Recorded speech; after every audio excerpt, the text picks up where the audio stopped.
across the UK. On DAB+, on your smart speaker, on your smart TV, and on your side. This is Talk.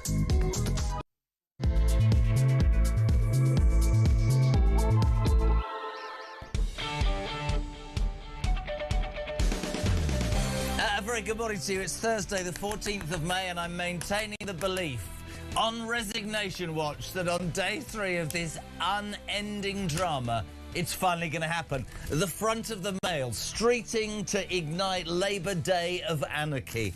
My God, we're calling it Wesley Watch. It's not creatively brilliant, but I've come up with it. We have been through this saga for 3 whole days. Wes Streeting yesterday walked into 10 Downing Street, came out with a face like a smack backside. His allies saying overnight that he will resign from the role in the cabinet as health secretary, and he will trigger a leadership contest. We've got Andy Burnham's allies saying he's got a seat. Yeah, but you've got to have an election. That's not going to happen. Rayner says I could be the unity candidate. Unity for what? Bringing all the ginger people. I've no idea what's happening there.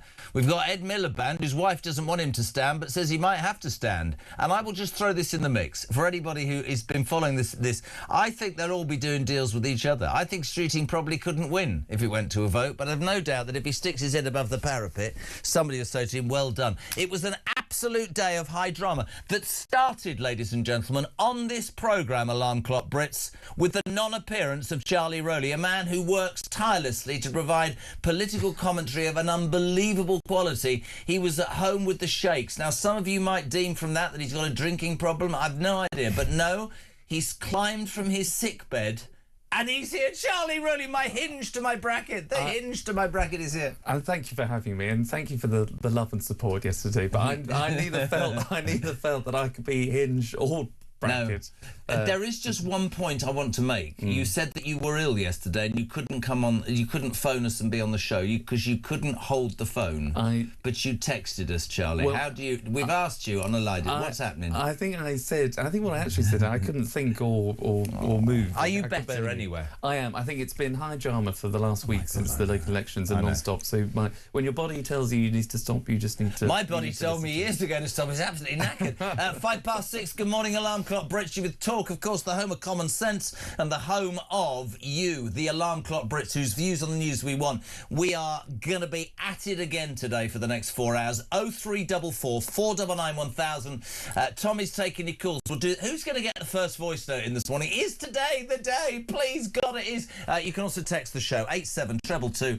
Start your message with the word Talk. Straight away, Joanna in Salisbury. Jez, is Streeting part of the plot so Starmer can get rid of Miliband? I've no idea. If Ed Miliband runs for PM, he has to resign his cabinet position. The only way Starmer to get Miliband out. See, this is the whole thing. I just would love your take. We saw and have seen so much over the last 3 days. Yesterday, just before we finished, 11 unions came out and said Starmer's position was untenable. Wes Streeting's allies saying he will resign. You told me out there you don't see it happening. What's your thoughts? Well, the reason why I think it's so complicated this morning is because you've got the two, at the minute, it feels like 2 camps. You've got, obviously, Team Keir Starmer, Team Prime Minister, and Team Wes. And Wes thinks that he's got the numbers. Wesley. Don't let's disrespect him. He's called Wesley. Wesley, soon to be, no doubt, Sir Wesley, as all the others are. Sir Keir, Sir Sadiq. But I think Wes seems to think he's got the numbers. That's the number, the magic number, 81 MPs that you need to trigger this whole contest. He will have to resign from the cabinet if he wants to mount that leadership contest. But the Prime Minister and his team were briefing out yesterday that they think that Wes has overplayed his hand. The Prime Minister was talking to ministers last night, junior ministers, senior ministers. He'd already spoken to his cabinet. He obviously thinks that he can stay in this race, and if a leadership election is triggered by Wes Streeting having those numbers, then the Prime Minister thinks it's still all to play for. Now, who knows? And whilst all these shenanigans are going on, the country's on its arse. That's the worst thing of it, isn't it? And that is the one thing that Keir Starmer, as Prime Minister, said that he wouldn't let happen. He wouldn't let Labour plunge the country into chaos like we saw under the Tories. Well, let's play a clip, because you're absolutely right. In opposition, it's all the nasal night went on about. End the chaos. Play the clip, Marky. Seen this story time and time again with this lot. party first, country second, safely ensconced in Westminster, they get down to the real business of fighting each other to death. The country forced to endure their division and chaos. Weird. But so true. Absolutely, absolutely. And make no mistake, the country will be plunged into chaos if this leadership election plays out, because we still don't know other players and names I'm sure we'll talk about a bit more at length. If Andy Burnham, rides down from Manchester. Did you not think that was the best bit yesterday during the King's speech, bless his heart? The Black Rod, it's a ceremonial thing, he has to go and knock on the door of the Commons from the Lords. Bang, bang, bang. And, we got the clip. Somebody shout out, "You can't come in," or something like that, Andy. This is brilliant. Have a watch. This is brilliant. Not now, Andy. Black Rock. Open the door. That is fantastic, isn't it? But Burnham, the self-styled King of Manchester. I don't see. The other thing is, would he win a seat? Well, would he win a seat in a Manchester area, which now, after the local elections, did so well under reform? Which again we can go into, because why on earth, as part of the King's speech yesterday, some of the bills that the Prime Minister was coming out with, which is ever closer ties or more closer ties to the EU. This is an area that people have rejected in nothing about defence, all about the EU, nationalised British Steel that they could have done within 5 minutes. It's extraordinary. Bills in Cheshire says Wesley, more like Weasley. Yeah, but I'm Team Weasley this morning because I want Starmer out, and he's the only way I see it. Tim in Winchester, I'm on Larry watch today. I think he'll definitely go. The other day, the only thing that was leaving number 10 was the cat. Amanda, good morning, Jez. Rhys Starmer hanging around.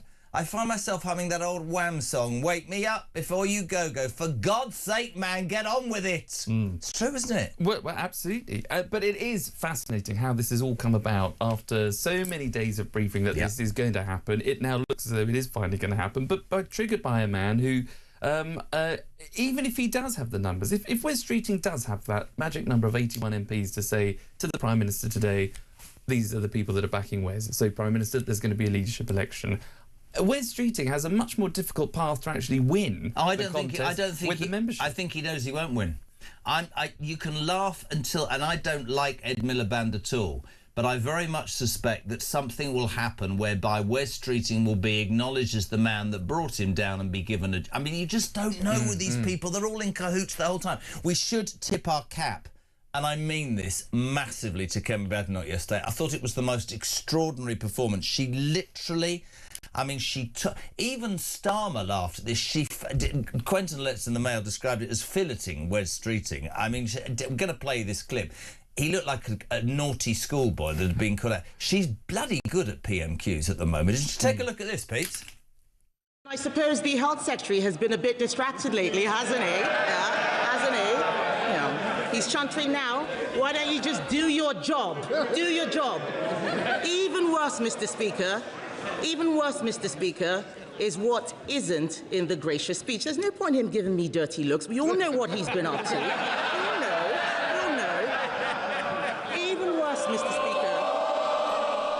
She was on fire yesterday. She attacked every woman on the front bench of the Labour Party and said, and they've all got the same haircuts. I mean, she was impressive performance. She was, and she had a lot to go on. Let's be honest, because the last few days, as you say, have just been total chaos. It's been total navel gazing by the Labour Party. It's been a total sham by this government in order to get to the King's speech. I mean, Prime Minister limped on all throughout Tuesday, where we were told there was going to be a challenge. Nothing happened.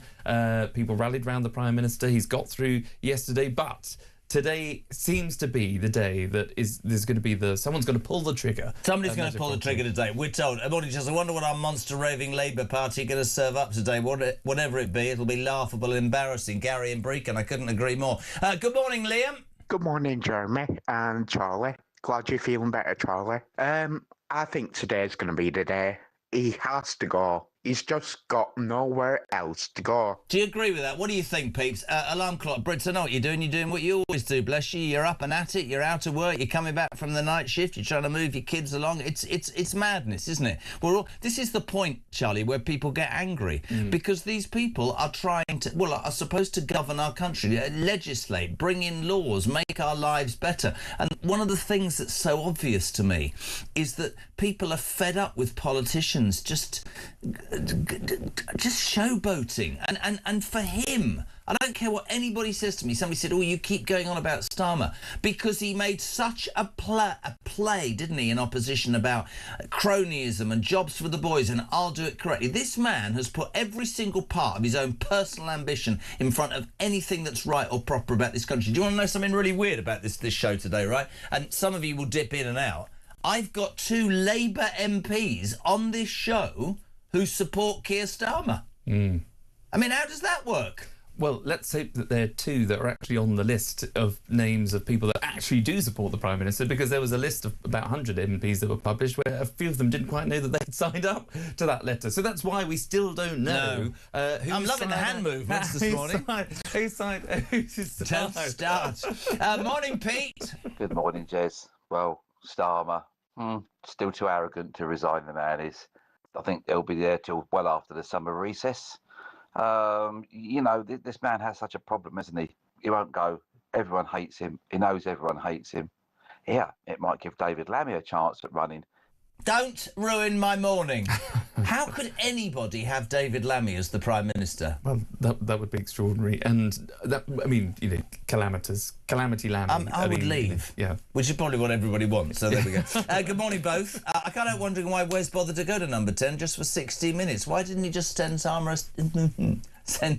a text? You try saying that. That's from Rachel. That's a good point. Absolutely. The visual. Absolutely. The optics. The optics, the political optics. Wes is a serial communicator. He's probably the best that the Labour Party front Does that mean he only communicates when he's eating cereal? What did you mean by that? Over his frosties. You know, like a serial killer. You know, he's an operator. He knows how to play to the gallery and to the papers, and I think he thought maybe he knew that meeting, I think, wasn't going to last very long. No. He was going to go in, and by the way, everyone's pontificating about 17 minutes.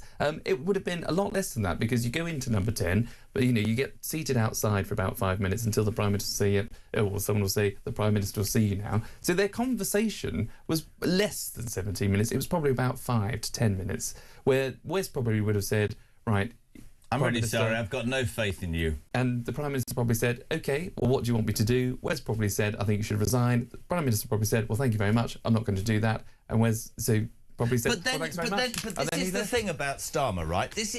Herein encapsulates why I have a massive problem with him, right? If that was me, I'd have gone, and on the way out, you are no longer my health secretary, because I demand loyalty, and whatever people are thinking of me, I'm going to show a bit of backbone. But what did number 10 say 20 minutes after? We've total faith in the health secretary. Yeah. And so you think to yourself, it really is all about his future. Andy, good morning. Morning, Jezza. It's Andy from Hull. Just a message from Charlie about ringing in sick. I have never, ever, ever rang in sick. Even after a big night out, I've always managed to get to work the next morning. That said, I did once put scaffolding outside the wrong house. So, yeah. I think you probably should have then took a day off. Yes. I'm not having people attack Charlie. He was very, very ill yesterday, weren't you? And he's climbed off his sickbed. He's got the misery of the fact that his brand new kitchen still isn't finished and he's had a leak. Where did you have a leak? You're desperately upset about the kitchen, in the kitchen.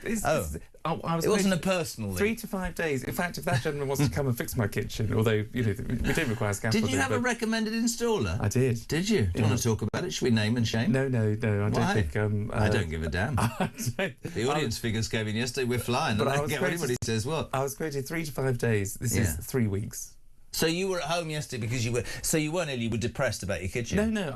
I think this is an add-on. So you've got no fridge. You haven't had any milk. I've had no washing machine. I've had no sink. I've had nothing. I wondered what the smell was. So you haven't been able to wash your clothes. I've got ample clothes. You've got pardon? What does that mean? I'm thinking ample amount of clothes. Oh right, okay.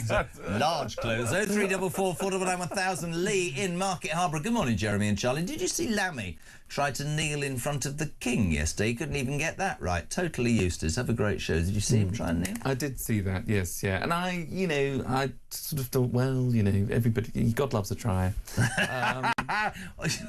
God loves a try. How condescending was that? George in Leicester, morning, Jez. Just watching Kemi's 24-minute speech from yesterday. It's absolutely hilarious. Watching Labour MPs squirm and pressure. It's beautiful to watch. Bring on more squirming. The point that she made, which I thought was really good, was when she said, so this is a bizarre waste of time. We've got a lame duck Prime Minister who's put, via the King, in front of Parliament, OK, a package of legislative rules for the next Parliament. And you would presume that that would be representing the Labour MPs behind him, but they're trying to overthrow him. So why are they voting for this bill? Why are we here? And, well, absolutely. But what is, I think, really interesting and alarming, actually, to viewers and listeners, and because people have said it time and time again, even with Starmer's inability to lead and no ability to do politics whatsoever, it could still be a hell of a lot worse with somebody else in that job. How bad does that sound? And there will be other contenders, whether it's... Well, Wes Streeting will have to appeal to the left of the party. Ed Miliband certainly is the left of the party. So's Angela Rayner. I've got an outsider for you. And I've been saying it for months. Al Khan's the Defence Minister. And he's touted in the papers as someone... From nowhere. Yeah. Although... I was expecting him to have the courage to resign over the Troubles Bill because he was a high-ranking army man who we had a bit of respect for. Morning, Jez. Morning, Charlie. What a great performance from Kemi. For me, she just put the great back in Great Britain. That's from Brian. Pete says, hopefully Miliband will resign his post too, and that means net zero. 6:20. Push the breaking news, please. Ladies and gentlemen, hold on to your hats. Charlie really thinks I'm going to talk about Wes Streeting. This is better than that. Angela Rayner has this morning just been cleared by HMRC of deliberate wrongdoing or carelessness over her tax affairs, which paves the way for her, our Ange, to potentially launch a Labour ship bid as Keir's grip on power unravels. The former Deputy Prime Minister has settled 40 grand in unpaid stamp duty after initially paying the lower rate, but has not paid any penalty as a result of the investigation. HMRC have been at pains to announce in the last 3 minutes there was no tax avoidance, and Angela Rayner, Angela, has been cleared by HMRC. Now that adds even more interest to the pot because the ginger one's on the ground. The ginger's on the ground. I mean, she's prowling now, and they're growling. But there you go. She's now cleared to go. And that is... This was the number one issue, obviously, that Labour MPs thought would be a liability for Angela Rayner. She's got this tax... Now she's in a difficult position now as well, because if she doesn't go over the top now, she's going to be told and be called exactly the same as Wes Streeting. This is fantastic. How has she been cleared at 6:20 in the morning? You can't get through to HMRC at any time in the day or night. What's the matter? Exactly. Now, what do you do if you're the Prime Minister in this position? You might think to yourself, right, Angela, she's not really thrown her hat into the ring. I'd sack Wes Streeting and give her the health job this morning. I would do exactly that. I'd be good at this, wouldn't I? Because if Angela's on side, Angela ultimately doesn't want Starmer to remain in, but there will be lots of... She wants him to stay long enough for her friend Andy Burnham to come. Exactly. So he could buy off Streeting today by sacking him before he resigns and replace... This is brilliant. How did HMRC convey that to the nation at 6:20 in the morning? Morning, Sarah. Morning, Jezza. Great start to the show, thank you. Headlines just popped up on my phone that Angela Rayner has been cleared of her tax dodging by HMRC. That's convenient, isn't it? Just at the time where Labour are falling apart and needing a new leader. Do they think we're stupid? That's me sorted for today. I'm on fire now. That's filled me up for the rest of the day. Oh, I'm so cross. I'm sick of the way this is carrying on at the moment in this country. Anyway, have a good day. Bye. Extraordinary. I mean, the timing... We're not saying that HMRC in the pockets of the Labour Party. I would no way imply that. But it is quite difficult to get hold of HMRC, and the timing, as Sarah says, is quite interesting. Yeah, and I think whether there's been any... Well, look, I'm sure there would have been lots of conversations between Angela Rayner and HMRC. I'm sure she would have been saying to HMRC, can you please hurry up and just make a decision? And someone probably somewhere in HMRC, an arm's length body of the Treasury, has probably thought, right, if this is going to be a leadership election, we do need to settle this before... Otherwise, the last thing anybody wants is for Angela to be cleared later down the line. So I think they just want to clear the decks, and now it's all over. As in all eyes on the Labour Party. Simon in Durham, Starmer isn't going anywhere just yet, guys. I know everyone wants it to happen, but the reality is no matter who tries to oust and unseat him, he will doggedly remain, and I wouldn't be surprised if he didn't pull every lever and press every button so that he can stay in situ. We are dealing with someone who is dreadful, cunning and a deceptive individual. I think that's a very true point. Yeah, no, I do. And I think, look, the Prime Minister's at a point now, I think, where... And you kind of sort of sensed it when he came out holding, his wife Victoria's hand on the way to the King's Speech. He'd obviously just met with Wes Streeting, a very brief meeting, where, as I say, Wes told him to probably leave, and the Prime Minister said, no, I'm not doing that. So, you either stay in post, and I give you full confidence, or you resign, Wes, over to you. Ball's in your court. But I think the Prime Minister is now resigned to thinking, I want this job. I think I'm the best person to stay in this job.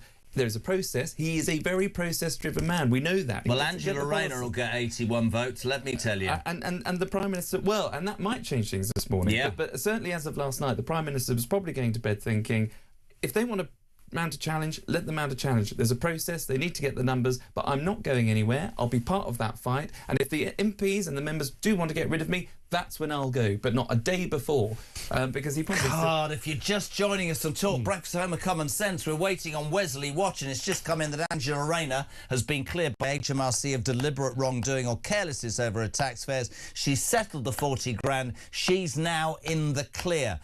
Did you work on any other station last night? Yes, I did. Yes.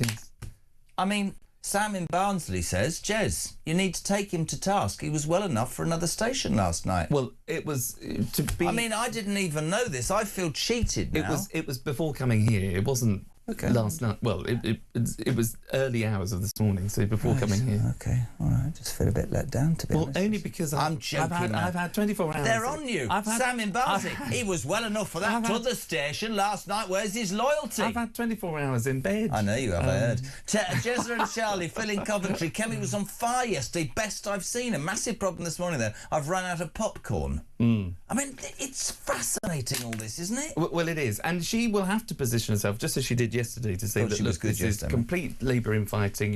You will now have...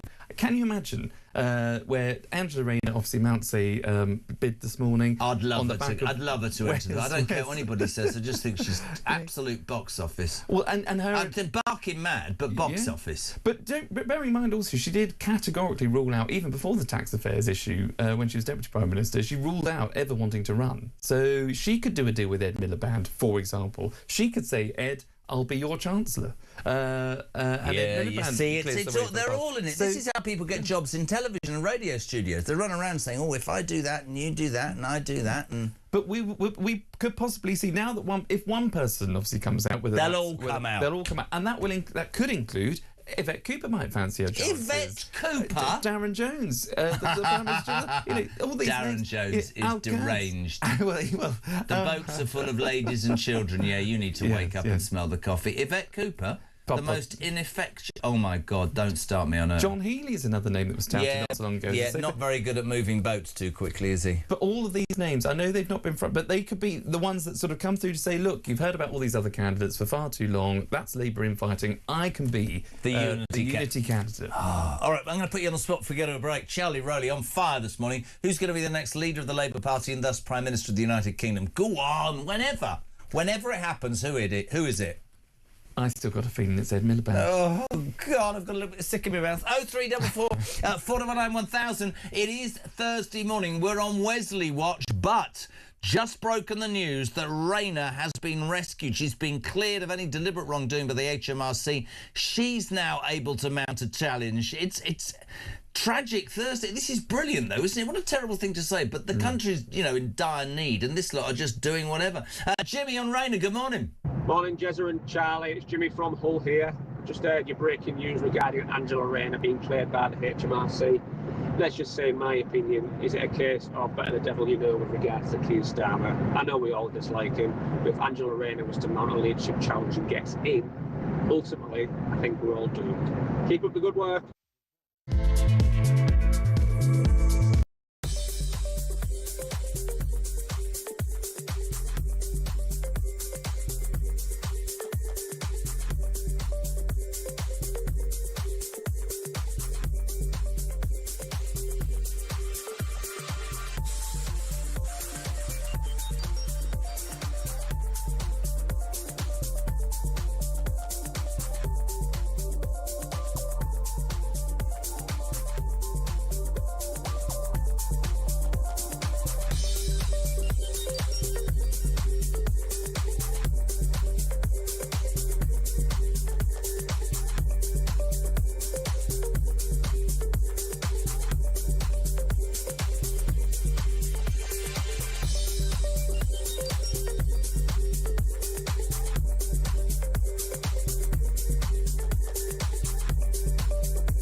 crown is facing its gravest test in decades, and the royalty from Talk is your front row seat.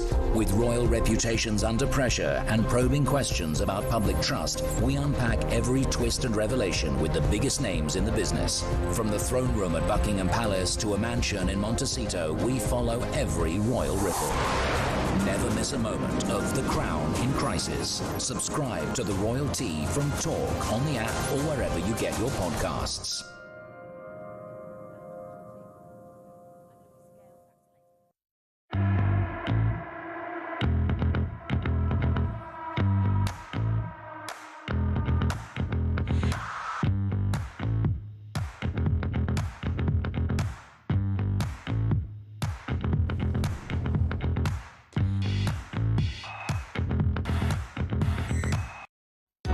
Across the UK, on DAB+, on your smart speaker, on your smart TV, and on your side. This is Talk. Welcome back, 6:30. If you are waking up, Talk Breakfast is on, the home of common sense and the home of alarm clock Brits like you. Please have your stay, 0344 499 1000, text to 87222.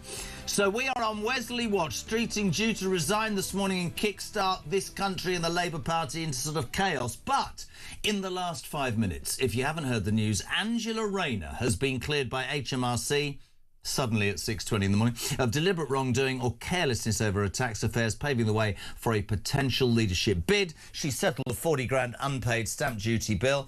And I have to say, I'm sort of with Sean from Bridlington, who says, now try telling me that the civil service isn't biased and left-wing. All of a sudden, today of all days, the morning that Streeting's supposed to resign, HMRC clear Rayner. How barefaced can they be? It makes you think, doesn't it? It does make you think. Because now the connotations... I'd love you to tell the audience, because I think, Charlie, you know what I think of Charlie, I love the bones of you. What you just said, some people would go, what? About Burnham? It could make sense. Tell them what you just said to me off air. Well, there's an element of, look, the Prime Minister, very keen not to leave, or certainly to be forced out, and he did visit Manchester recently. He did a joint visit with Andy Burnham and Angela Rayner there. They saw the picture of them at that primary school, I think it was. So they're having conversations in the margins, and I would not put it past the Prime Minister, who might have, as some reports suggested, had come to the conclusion that he should resign earlier this week, but has backtracked on that because of all the counter-briefing, and he basically thinks, well, you know, look, I'm just going to carry on. But there might have been a conversation with Burnham to say, look, we will get you a seat in Parliament. It was wrong for me to block you the first time. I'm sorry about that. So when there's a by-election, you will come in. But I'm going to go on my own terms. Maybe later this year, I'll announce it in the summer. It gets us through to party conference where I can have a big goodbye to the party, having been leader of the opposition for 5 years, having been Brexit, shadow Brexit secretary in all of those years under Corbyn. You know, you will be an MP, you will be the natural successor because your name is topping the bill left, right and centre. So let's just do a deal. And all of Burnham's men and women and votes will go towards Starmer today to keep him in post, and let Andy come in as an MP later on in the summer, later on in the year, and take over then. You see, that's the point of all of this. Nobody knows. I'll tell you what I've got. This has only just come out. Rayner, late last night, did an interview with ITV Politics. Really? Wow. And The Guardian. There's a surprise. And they didn't announce it last night. They've announced it this morning on the day that Streeting was prepared to put his head above the parapet. Here we go. Have a watch. Have a listen. Can you just tell me what the decision was from HMRC as you understand it? Well, I welcome HMRC's conclusion and they've said that there wasn't any wrongdoing and that I didn't try to avoid paying tax or I wasn't careless in the way in which I conducted myself. At the time when I was in government and this came to my attention that there could have been tax owed, I was really shocked about that because I'd taken advice and I've never wanted to avoid paying my tax. And for me, that was the most distressing thing, is that people felt that I was tax dodging or trying to set up trusts to avoid tax or being careless by not taking the appropriate advice. And HMRC have concluded that isn't the case. You know, when you watch a politician, right, and they really want to smile and hang flags above their heads, but they're actually not going to do that? She's one happy lady. You could just see that dripping out, couldn't you? Yes, and she would have probably been better just to say, oh, Paul, I'm so Paul, relieved. a bit like you were done. Oh, Paul, it's been a wonderful night, but you need to leave now. But she could have been more authentic rather than trying to compete. She could say anybody who's not invested in this whole thing. This is now what happens. Now we've got Wes Streeting, who's got to show his hand, otherwise he's a dud. We've got Miliband, whose wife doesn't want him to stand, thinking, should I jump into the fray? We've got Angela Rayner cleared literally 20 minutes ago by HMRC. Kevin, good morning. Morning, Jeremy. Kevin in Sheffield. It's slightly immaterial who's going to be next Prime Minister. Wes Streeting, it doesn't appeal to anybody really, but he's the younger Keir Starmer. All the rest of the ragbag tag, Angela Rayner, Ed Miliband, Andy Burnham, etc., etc. Surely the markets will have a meltdown if any of these get anywhere near being Prime Minister. So, unfortunately, it's going to be terrible for us, the general public. But I'm afraid the money men will definitely call time on this government if any of those three become Prime Minister. Actually, Christian's just said something that's brilliant. Absolutely. We've had a text message that says there is another option, of course, guys. Angela was cleared a few weeks ago and she's just released it today because this didn't come from HMRC. She's released it today for maximum effect. Wow. Yeah, absolutely. And I thought show business was like a sea of vipers. This is unbelievable. Talk, how the hell can she come out at 6:20 and say Rayner's been cleared? Well, maybe she sat on it. Yeah. That didn't sound right, but I think I know what I meant. Well, what she could have done was also, she would have been notified by HMRC. Yep. She would have been cleared. By the way, I've got a problem, and I know you're going to get angry. I love the bones of you. I hate people who say H. It's H. Oh, yes. We've had she this did that. conversation. HMRC have let me off, or they've found no wrongdoing. HMRC. Nobody's perfect, Jeremy. You are, though, but H. Let's speak the Queen's English. HMRC. Yes. You're absolutely right. H. Would have written to her privately to say, look, this is a decision. Now, at some stage, there would have been a conversation with Angela and HMRC because someone somewhere in the press office of any newspaper press office would be wanting to call them up and say, has a decision been made, and they can't say no, but that would have to be anyway. The crux of it is, and Angela probably would have said to HMRC, I need to control this announcement because of my family. Because of my kids who came under so much scrutiny the last time round when it came to the trust and those. And HMRC probably said, yeah, absolutely, we'll work with you when you think that you can announce it. And she's obviously decided, well, we're doing it now. We're doing it now. Really interesting. And she's run to ITV to give an interview. 25 to 7. So on the day we're on Wesley Watch, Rayner rescued. It's just been announced she has been let off, not let off. No wrongdoing has been found. That she settled the 40 grand in unpaid stamp duty after initially paying the lower rate. Massive, massive news. Jezza and Chaz. You've lost weight, it says here. Well, that's very kind, but I actually think I've put on weight, but that's very kind. The reason he's lost weight, he's got no food in his kitchen because there is no kitchen. There is no kitchen. And thank you, Mark, for that line. How the hell is Rayner cleared at 6:30? The office isn't bloody open. If that was us dodging 40 grand, we'd be in jail, says Nathan in Perth. Well, there you go. Ottery St Mary, do you know where that is? It's just by Yeovil. A beautiful, beautiful part of the country. Mike Williams, Ottery St Mary down there. Southwest, yes. Well done. With regard to Ange being cleared by HMRC, how many other people accused of the same offence in the last 2 years have been cleared so quickly? I'm asking for a friend. Yes. Mark in Stratford. Morning, Jez and Charlie. How convenient for Angela Rayner. Also, Rial Khan's. He abstained from the vote around prosecuting people in the armed forces. Bit strange for an ex-Marine. I think that's a really good point. Rachel, good morning, gang. In response to that breaking news, I reckon there will be a pact between Rayner and Streeting. Streeting might get the support of the left if he throws his lot in with her. I'll go further. I think she will go to Starmer today and say, I will protect you, sack Streeting, get me back in government, move the hapless calamity, don't put him in charge of health, can you imagine? And then we'll wait for the anointing of Andy Burnham in the summer. That's what you think as well, don't you? I think, Matt. Yeah, I do. I think but now anything can happen. If Angela actually wants it herself, Can you imagine her as Prime Minister? Yeah. Right, I'm at G7, I'm having a great time. Food's been great here in Davos. You buggers can listen to... I don't know why I've done that accent. But yeah, well, it's... HMRC have let me off. HMRC. Thank you very much. But what is so telling, and what is... The reason why we're getting exciting about this, I know it's people that your brilliant callers have already pointed out, it's 6:30 in the morning. How on earth could HMRC know about this? This is politics. Yeah. At least she knows how to sort of play the game to maximise impact, to re-announce herself back into the contest and on the scene. She's right in the frame now. Starmer wouldn't have any idea how to play this sort of... JK and the lovely Charlie, our Ange, will be the next PM. Then she gets her car for life. Then when her friend Andy gets a seat, she'll step down. Interesting talk. Jez, and so glad you're better, Charlie, says Margaret. Oh, my goodness. Angela Rayner, can you imagine PMQs? Kemi versus our Ange. Bring it on. It'd be fantastic. Can you imagine Badenoch and Rayner? Well, it would be that'd be popcorn. Let's also make a point that's worth noting. The Labour Party is and describes itself as the most progressive, diverse, exclusive, inclusive, whatever. They've never had a female leader. Every other party's had a female leader, haven't they?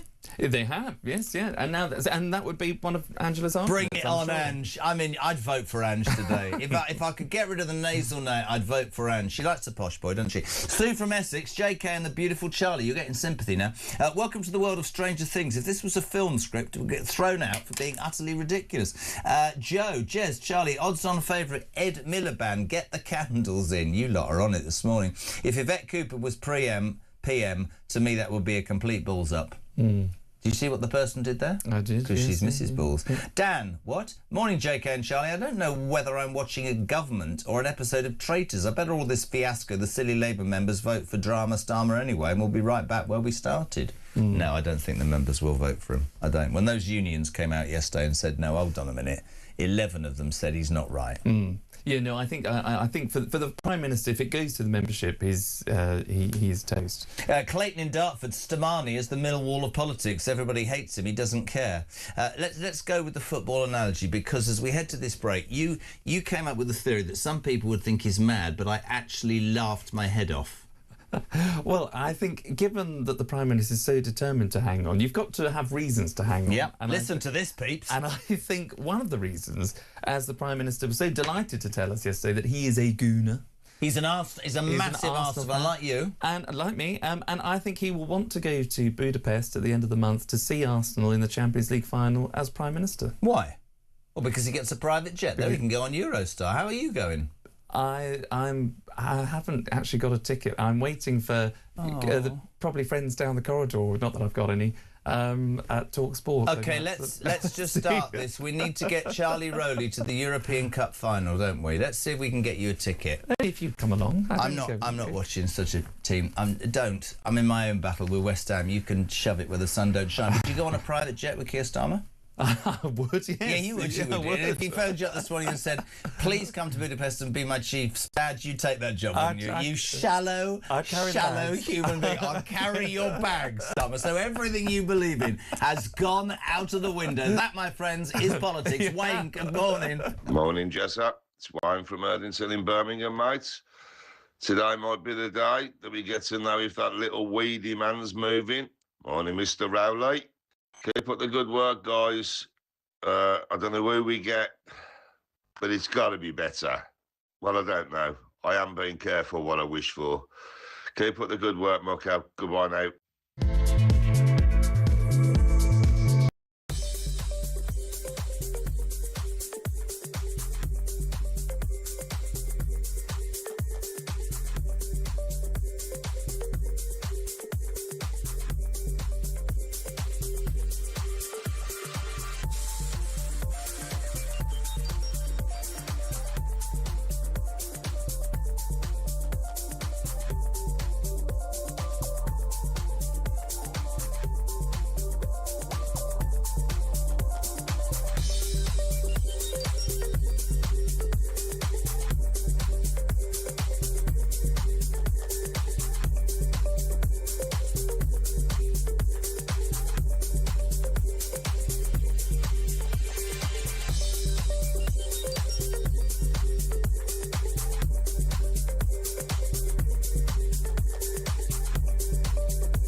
across the UK. On DAB+, on your smart speaker, on your smart TV, and on your side. This is Talk. Can I just point something out that I got in the car yesterday when my wife picked me up from the station? She said, Mum's really worried about you. This is the mother-in-law, Charlie. She's very small. At my wedding, I said, you look at the mother-in-law and that's what the wife turns into, and he walked out. Anyway, on a serious note, because she watches every morning, she phoned up my wife, her daughter, and said, he's definitely got a problem, him.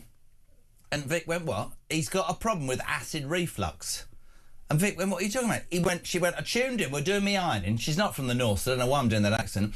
And he was coughing. Jan, I got a biscuit stuck in my throat. I haven't got acid reflux. I try and nibble things. That didn't sound right. And the break. Don't look like that, Charlie. And sometimes it gets stuck in my throat. Charlie, stop that. And as a result, that's why I cough. 7:15. Welcome to Talk Breakfast. Morning, Helen. Morning, Jeremy. Helen in Knutsford here. Yes, it is H, not H. And being called Helen, I get called H. And if I was called H all the time, that would really get on my nerves. So I'm glad we've cleared that one up. It's H, not H. And as for Angela Rayner and the stamp duty business, well, actually, my solicitor got it wrong. And she said that I didn't need to pay stamp duty, but I did, and I knew it because it is obvious, because you look into it and it's out there. It's dead easy to find out if you have to pay stamp duty or not. And I paid it. And Angela Rayner is saying she didn't know she had to pay it. Yes, you do know that you have to pay it, but you know that you could possibly not pay it if you kind of didn't mention it, or you sort of thought you didn't know when you did. So that's that. I'm slightly confused. Sorry, she's pointed out that there are more lawyers, apparently like Angela Rayner's, that don't know you have to pay stamp duty on a house purchase. I just bought a house. It's just a fact. Well, this is the other thing that I think, you know, we the headline now is obviously Rayner's cleared. I don't think actually. Well, if you were Team Wes, and if you are a friend of Wes Streeting, a friend of any of the other contenders, Wesley, you'd be saying, actually, you know, she's not... Bit convenient, loving it. Well, you'd also be saying she's not been cleared. She's only been cleared of not deliberately not paying the tax. She settled for 40k that she didn't pay. Yeah, she's now paid it back. So she's been cleared of not deliberately avoiding it. Well, that was the accusation. But she still avoided it, and she still had to pay it back. She's now settled. Oh, God, this political game's not great, but she's paid. I'm sticking up for Angela now. When she was the housing secretary, she underpaid by £40,000. I'm glad she's now settled it, but she did underpay. She's now paid it. And what we can say is, because that interview was done last night with ITV, she obviously knew about this and has released it today because she knew it would have maximum impact. David Meek, do you think he is?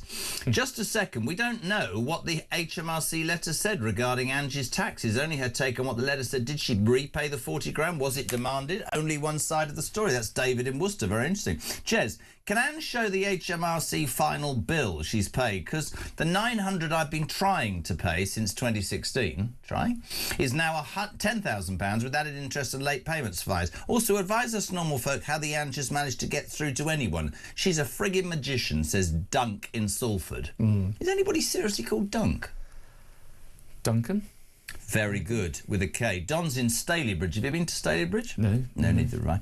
Good morning, both. I just need to correct Charlie, read the school that Angela Rayner was preaching to last week. It was not a primary school, it was a high school, which used to be a grammar school when I was there, says Don in Stalybridge. Stop all having a go at Charlie. Well, I didn't... Bye. Well, she was... I'm sure she was at a school, I think I said, with... No, you said primary school with young-looking children. You said, I bet on my political career it's a primary school. Well, no, but she was at another school where she released the video, the Labour Party video, where she said that basically if it wasn't for the NHS, that, you know, she sort of brought her kids into it, didn't she? Yes. In a very... Hold your horses, says Wayne. Oh, yes. Strange phrase, isn't it? Woo.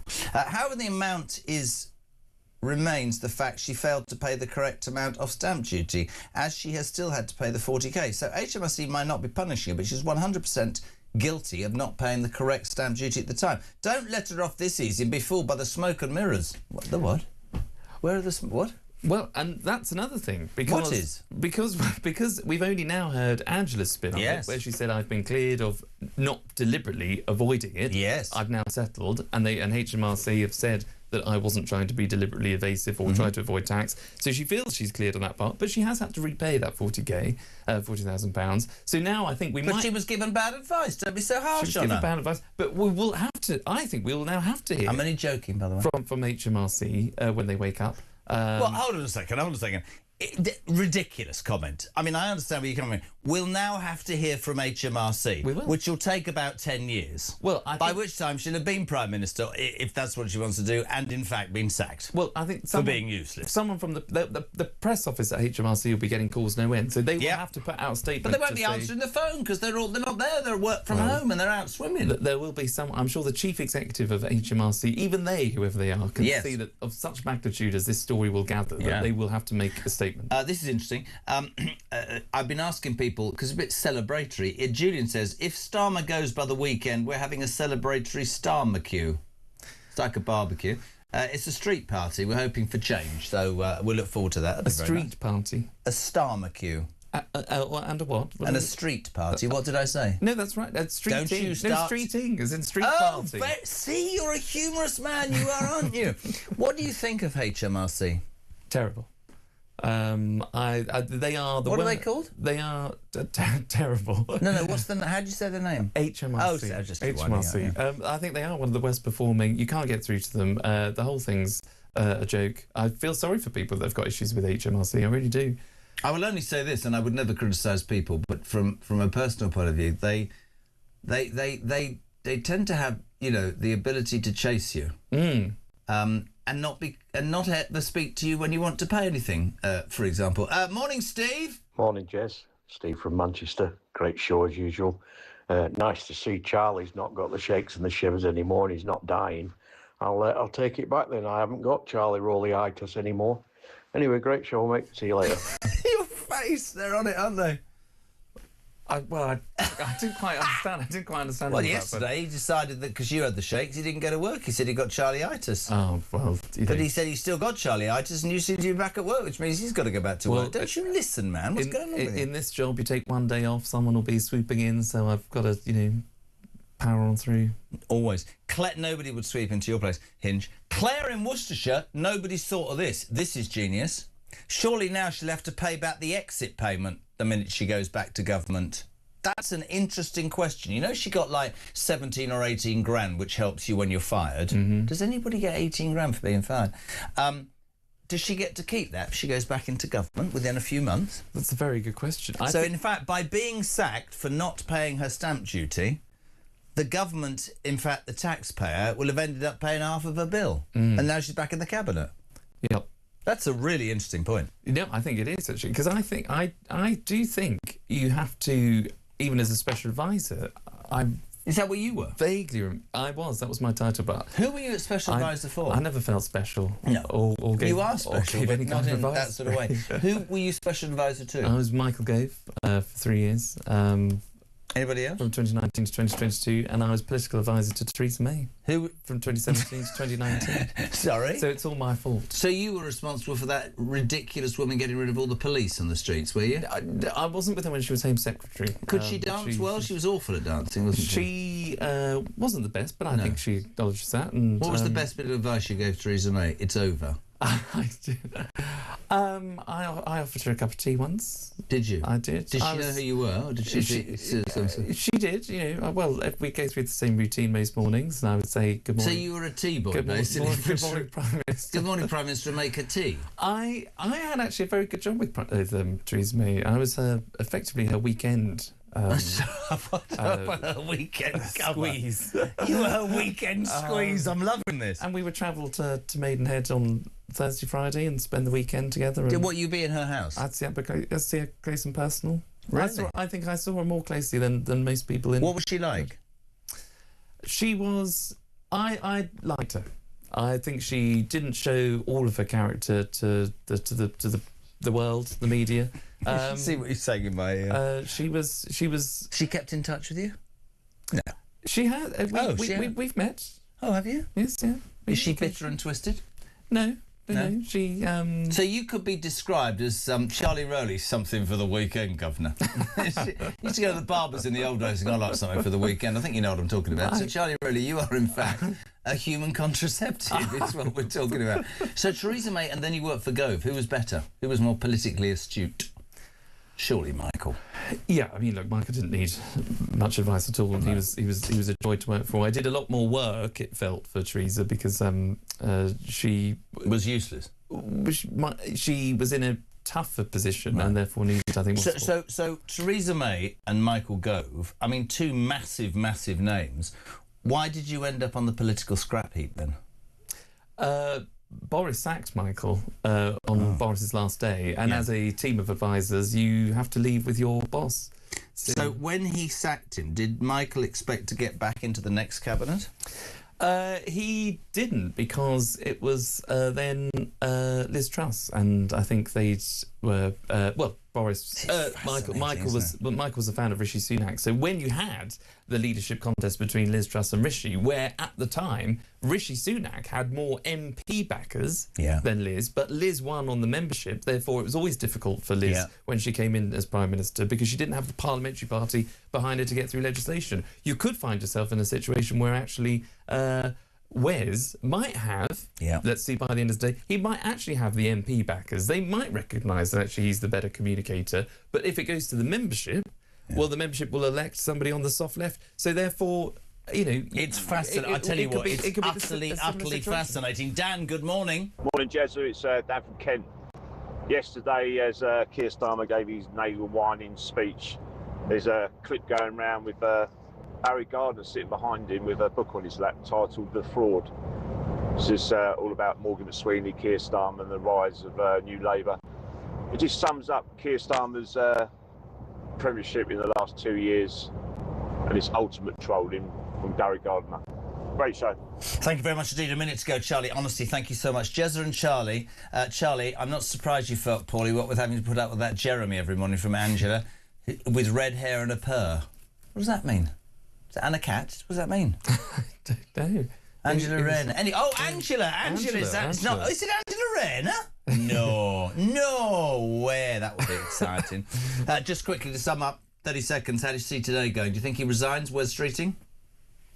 I think he has to now. Yes. Does Rayner show her hand? Now she's been cleared by HMRC. We found that out 45 minutes ago. It would be extraordinary if she didn't, having timed this announcement to coincide with today, unless she comes out early and makes a statement that she is backing Starmer or Andy Burnham or Ed Miliband. We love having you on. Seriously, I'm glad you're better, and thank you so much for making this. The legend, Hinge himself, Lady Charlie Rowley, back next week on The Breakfast Show. The news at 7, though, is next. Don't go anywhere.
crown is facing its gravest test in decades, and the royalty from Talk is your front row seat.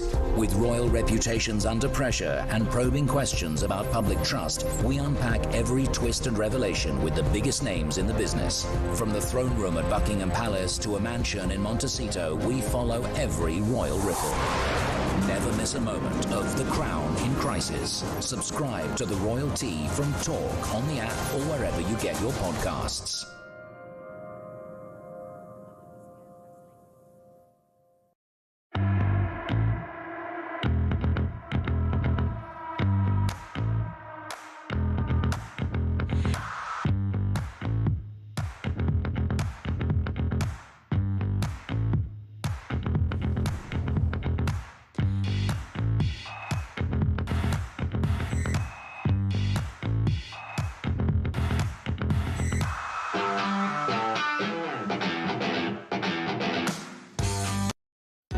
Across the UK, on DAB+, on your smart speaker, on your smart TV, and on your side.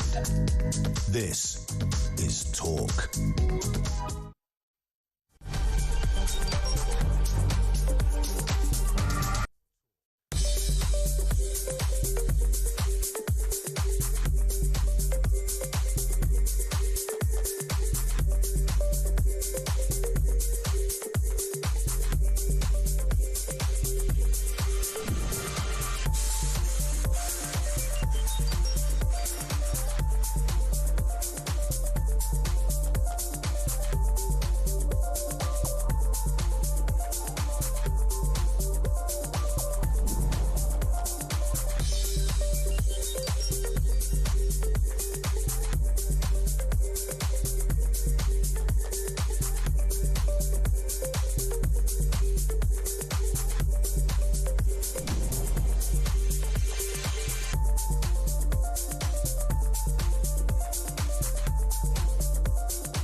Across the UK, on DAB+, on your smart speaker, on your smart TV, and on your side.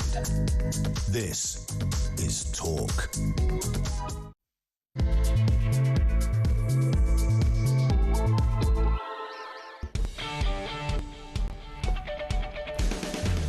Hey, very good morning. Welcome back or welcome along. It's just gone 7 o'clock. You're with, of course, the home of common sense. You would talk. It's the home of the alarm clock. Brett, your reactions, your views on the news of the day, always welcome. 0344 499 1000. You text to 87222. What are you waking up to? Well, when we came here at 6 o'clock, we were expecting Wesley Watch, resignation watch for Wes Streeting. He went, of course, to Downing Street yesterday, a terse 16-minute meeting, we were told, with the Prime Minister. A standoff due to the King's speech, but we are told by his allies he could resign in hours and trigger a day of anarchy. That was happening. That was everybody was saying that. Everybody was positioning themselves. Would he get enough numbers? Was he done a deal? What's going to happen to Burnham and Miliband? And lo and behold, at 6:20, this interview, let's just play the original one. We suddenly find out that Angela Rayner has sensationally been cleared by HMRC of deliberate wrongdoing or carelessness, has repaid the 40 grand. Now she's in the game. This was just released. Can you just tell me what the decision was from HMRC as you understand it?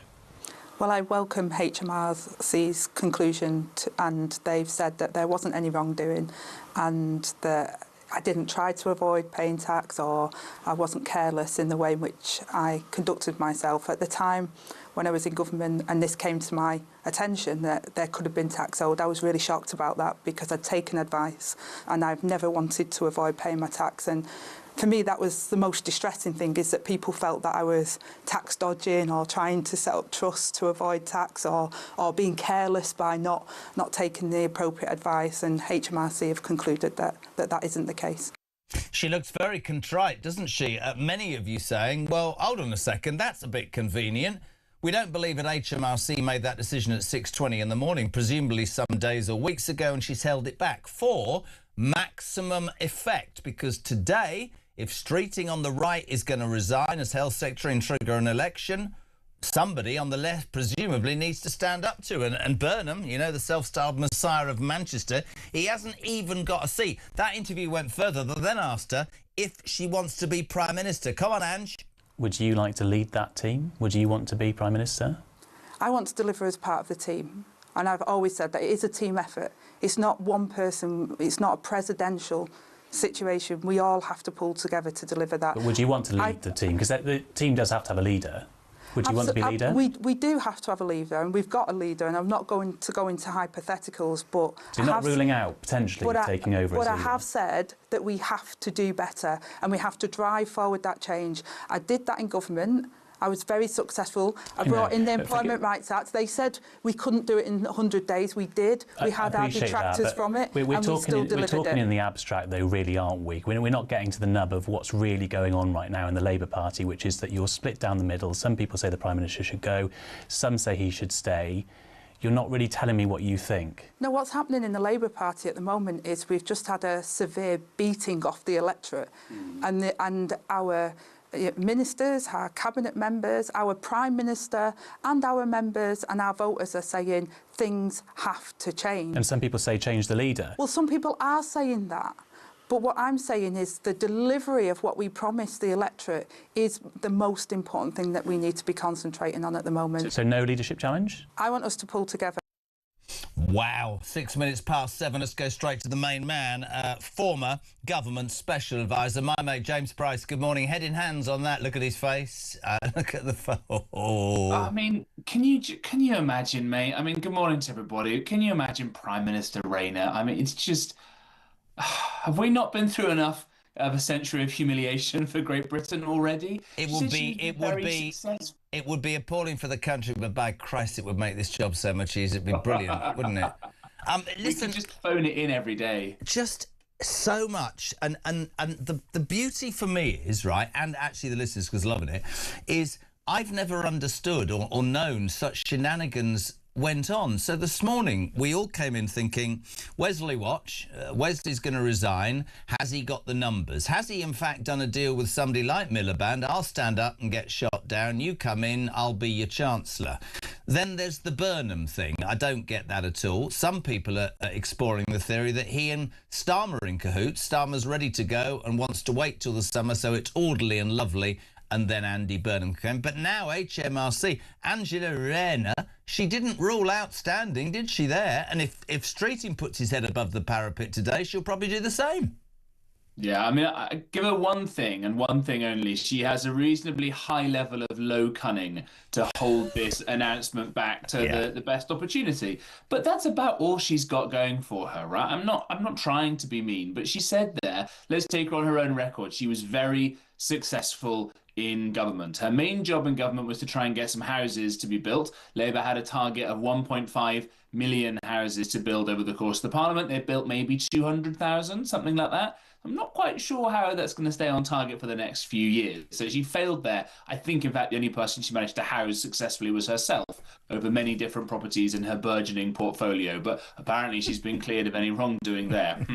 And then the other thing she's managed to do, she mentioned there was the Employment Rights Bill, which if you talk to anybody with even, let's say, a quarter of a brain, let alone half of one, will tell you how unbelievably damaging that's going to be for business up and down this country. And already you've got a Labour Party who clearly don't understand business, because Rachel Reeves, the Chancellor, is the only person in that whole cabinet who's ever had a job in the private sector, and she lied about how much that wasn't her CV, by the way. So they haven't got a Scooby how any of this stuff works. You've got Labour MPs saying, well, the bond markets are just going to have to get in line with us. Well, not if you keep borrowing from them, they won't, because, you know, as Margaret Thatcher once said, to borrow and to borrow and to borrow is not Macbeth with a heavy cold, it's Labour Party policy.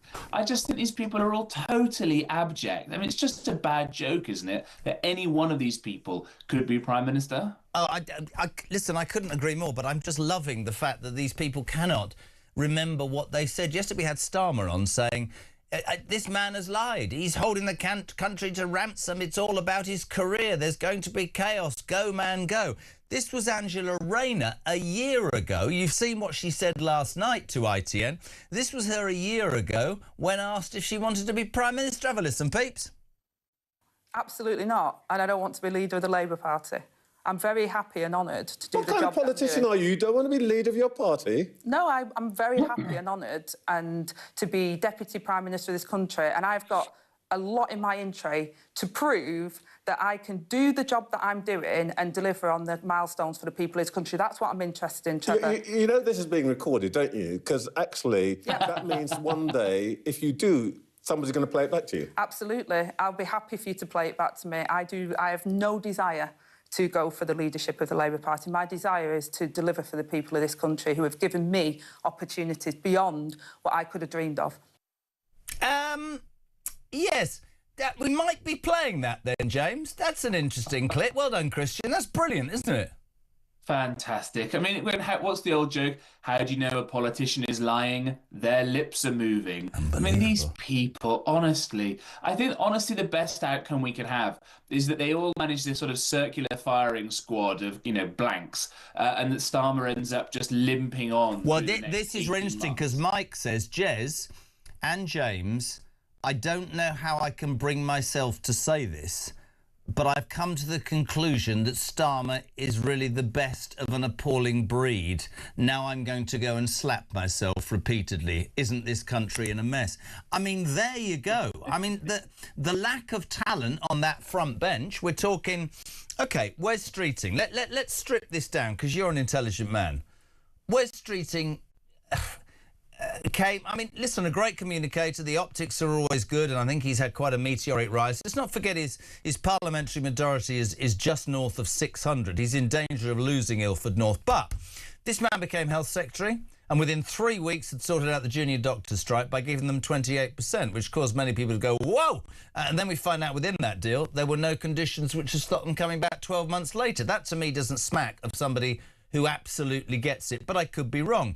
He's on the right of the party, the Blairite wing, and we haven't even begun, by the way, Wesley, to talk about the fact the next tranche of those Mandelson emails are coming out next week and your close friendship with him. So you've got him, you've got the self-styled King of Manchester, and by the way, I've had more messages saying that Piccadilly is more like Crackerbilly up there, and all those people who say that he's made massive differences are lying. I don't know.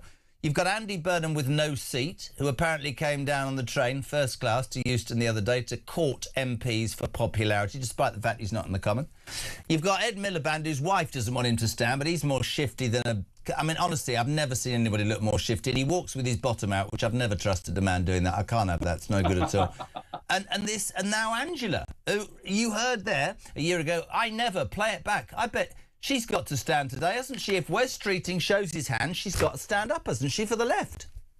I assume so. That's why this video of hers is coming out now. I mean, it's all a little bit relative, isn't it? Because nothing is actually going to change for the better. Yeah. None of them understand the depths of the problem of the country's debt, of our weak economic crisis, of the fact that the civil service means you can't get anything done, which I suppose, given it's the Labour Party and they're full of terrible ideas, might actually be a blessing. They might be able to make things worse around the margins. And let's talk again about their parliamentary majorities. As things stand, Red Ed Miliband will lose his seat to Reform at the next election. Angela Rayner could well lose her seat to Reform at the next election. Wes Streeting is almost certainly going to lose his seat to some mad Hamas Islamist. That's how he almost lost this time. And let's remember, of course, that whilst I think Wes Streeting is the best of the bunch, as a gay man, I'm not sure that the mad Islamist in his constituency are going to treat that very well, because we've seen that happen in bits of North London with certain Tory candidates when it was spread around that because they were gay, you shouldn't vote for them in certain religious communities. So there's a problem right there. And there's the people with seats, and Andy Burnham doesn't even have one. And if he tried to stand for one anywhere near Greater Manchester, well, Reform have gone and won a bunch of the seats around there in the local elections. So how can you go and what you're right to stand in the South? What you're right to talk about is, because we've been talking all morning about personalities and how the shifting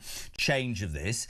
Jan Ward from Newcastle makes a really good point. She says the King's speech yesterday tells you all you need to know about Starmer and Labour. Not listening to any of us. 3 million people signed a petition against digital ID. He wants to bring it in. The Red Wall has just voted against Labour, yet it takes no notice of us. No mention of social care, no defence, and no mention of immigration. The man, in my mind, is a traitor to the people who elected him, and he should be ousted. But the truth is, and I'm not sticking up for Keir Starmer, I want him gone. Would it be any better under anybody else? No, it would probably lurch to the left.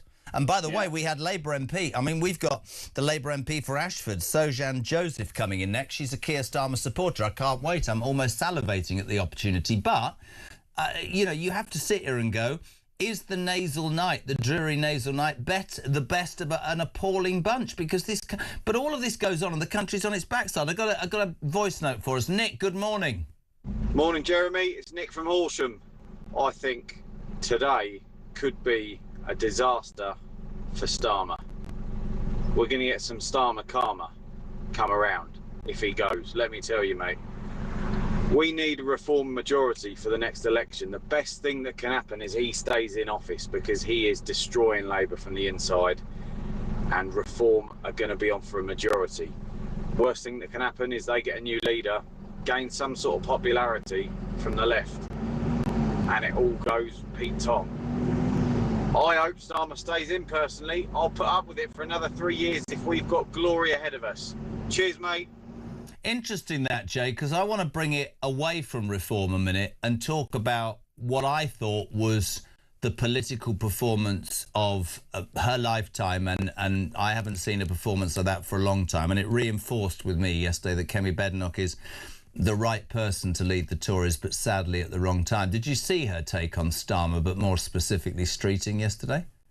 It was glorious, wasn't it? Yeah. And she is growing, obviously, in her ability at the dispatch box, which is great. But then, of course, William Hague was great at the dispatch box as well, for all the good it did. Yeah. And I think that it might mean that you have decent opposition to Labour where it counts in the chamber, which is great. And some of the mad legislation that we've heard announced yesterday will face proper scrutiny from the Conservatives. That's great. Remember, some of the bills that were put forward are going to be votes at 16, which is, I think, a horrendously silly idea. You're going to have the digital ID. So if your kid's 12 and a half or your kid's 13, they can vote for the next Prime Minister. Jesus. Right, well, quite. Wow. And that may even come back, I think, to bite Labour, because this is often what happens, because those young people, if they're young boys, they might actually go and vote for right-wing parties, and young girls, because of the way that these things are splitting, will probably all go and vote for the Green Party, despite how mad their leader is, old hypnotits, or Zach Polanski, as some people call him. So, that may come back to bite them. But there's an awful lot of bad legislation that's coming through that the Conservatives will do an excellent job at scrutinising. We saw what happened with the, I think, very disgraceful assisted suicide bill that was so ably and well countered in Parliament that it has been dropped and will not become law because it was such a terribly drafted piece of legislation. And this is the wider point of course, that whilst all of this sort of horrible gossip mongering and knife stabbing and all the rest of it is going on in the Labour Party, there ain't no one who's really watching the shop. Yeah. All the problems in the country keep mounting and keep getting worse. The one person who looks like they've got half a clue about what the country really wants, which is to massively reduce immigration and get out all the people who are here illegally, is Shabana Mahmood, the Home Secretary, who nobody is talking about as a potential leader, probably because she's also going to lose her seat to mad Islamists at the next election. But if she ends up leaving, you might see that Labour drop any of the half-hearted efforts they've got to reform ILR. I don't understand how she hasn't had the courage of her convictions, because apparently she told him on Sunday the time was up. Why is she still sat here? I took Kemi's point yesterday. You've got 100 backbench MPs who want him out, who are voting through a bill for the next few months in Parliament. Doesn't make any sense. Let's just take a little clip, because people join the show the whole time. We've seen Angela Rayner, who this morning has been cleared by HMRC of deliberate wrongdoing. Conveniently, we reckon. We're on Wesley watch, but Kemi Badenoch, in the words of, I can't find it now. Oh, yes. Yes, I can. Quentin Letts is I just love him. He put, with that smoky voice, Kemi filleted Wes so skillfully, even Starmer yelped with mirth. Have a watch. I suppose the Health Secretary has been a bit distracted lately, hasn't he? Yeah, hasn't he? Yeah. He's chuntering now. Why don't you just do your job? Do your job. Even worse, Mr. Speaker, is what isn't in the gracious speech. There's no point in him giving me dirty looks. We all know what he's been up to. You'll know. Even worse, Mr. Speaker. Sorry, Matt, I can't hear that. 0344 499 1000. Jay, she did definitely bring it to the party yesterday, didn't she? Yeah, absolutely. God, I thought you were going to make me watch Angela Rayner for a second time there. I'm not sure I could have stomached that at this time of the morning. But it does show that HMRC have cleared me. HMRC have cleared me. I'm just impressed that she can spell HMRC, frankly. But look, on Kemi Badenoch, she was very, very impressive there. I suppose it's very easy to do when the lot that you've got opposite you are just so abject and useless. At least when the Conservatives had these sorts of leadership contests, some of the people who were vying to take over as Prime Minister were highly impressive people, right? In 2022, when Boris left, I helped run my old boss Nadim Zahawi's leadership campaign, a guy who founded a massive business, who's massively successful, all these impressive things that he's done. Rishi Sunak, for all the reasons I think he was probably a bad Prime Minister, was a very impressive guy. Kemi Badenoch herself ran in that contest. There were a bunch of smart and talented and dedicated people, however much the Conservatives may have started to mess up towards the end, who were there saying, look, I think I can do the right thing for the country. Yep. This lot of Charlies are just so embarrassing, Jez. Can you imagine any one of the Labour Party sitting opposite Vladimir Putin or President Xi? What? Angela Rayner sat opposite Vladimir Putin? No, but what I just want to bring, I completely agree. I want to bring it back to Badenoch because I think it's important. I thought it was an astonishing performance. Did you see her take on the old Trout Thornbury? This was extraordinary. If you haven't seen this, people, Dame Emily Thornbury, the one who's got a bitter curled lip because she was looked over by Starmer for a cabinet post, the only one from the shadow cabinet who didn't make it. She was softened with the blow of leading the Foreign Affairs Select Committee, I think, and got involved on all sorts of things with that. But she just watched this. This is bad, even better than last time. Have a watch. It is time to be brutally honest, Mr. Speaker. It is time to be brutally honest. The country is angry with the entire political class. All of us here. They are not happy with how we have been doing politics. It is time to get serious. I will give way. I will give way. The Right Honourable Lady seeks to lecture us on why it is that everyone is so fed up with the political class, but uses this opportunity not to lay out what the Conservatives would do. But to spend her time insulting everybody on this side. Surely that's not the way to proceed. Oh, I'm not done yet. There is plenty more coming. There is plenty more coming.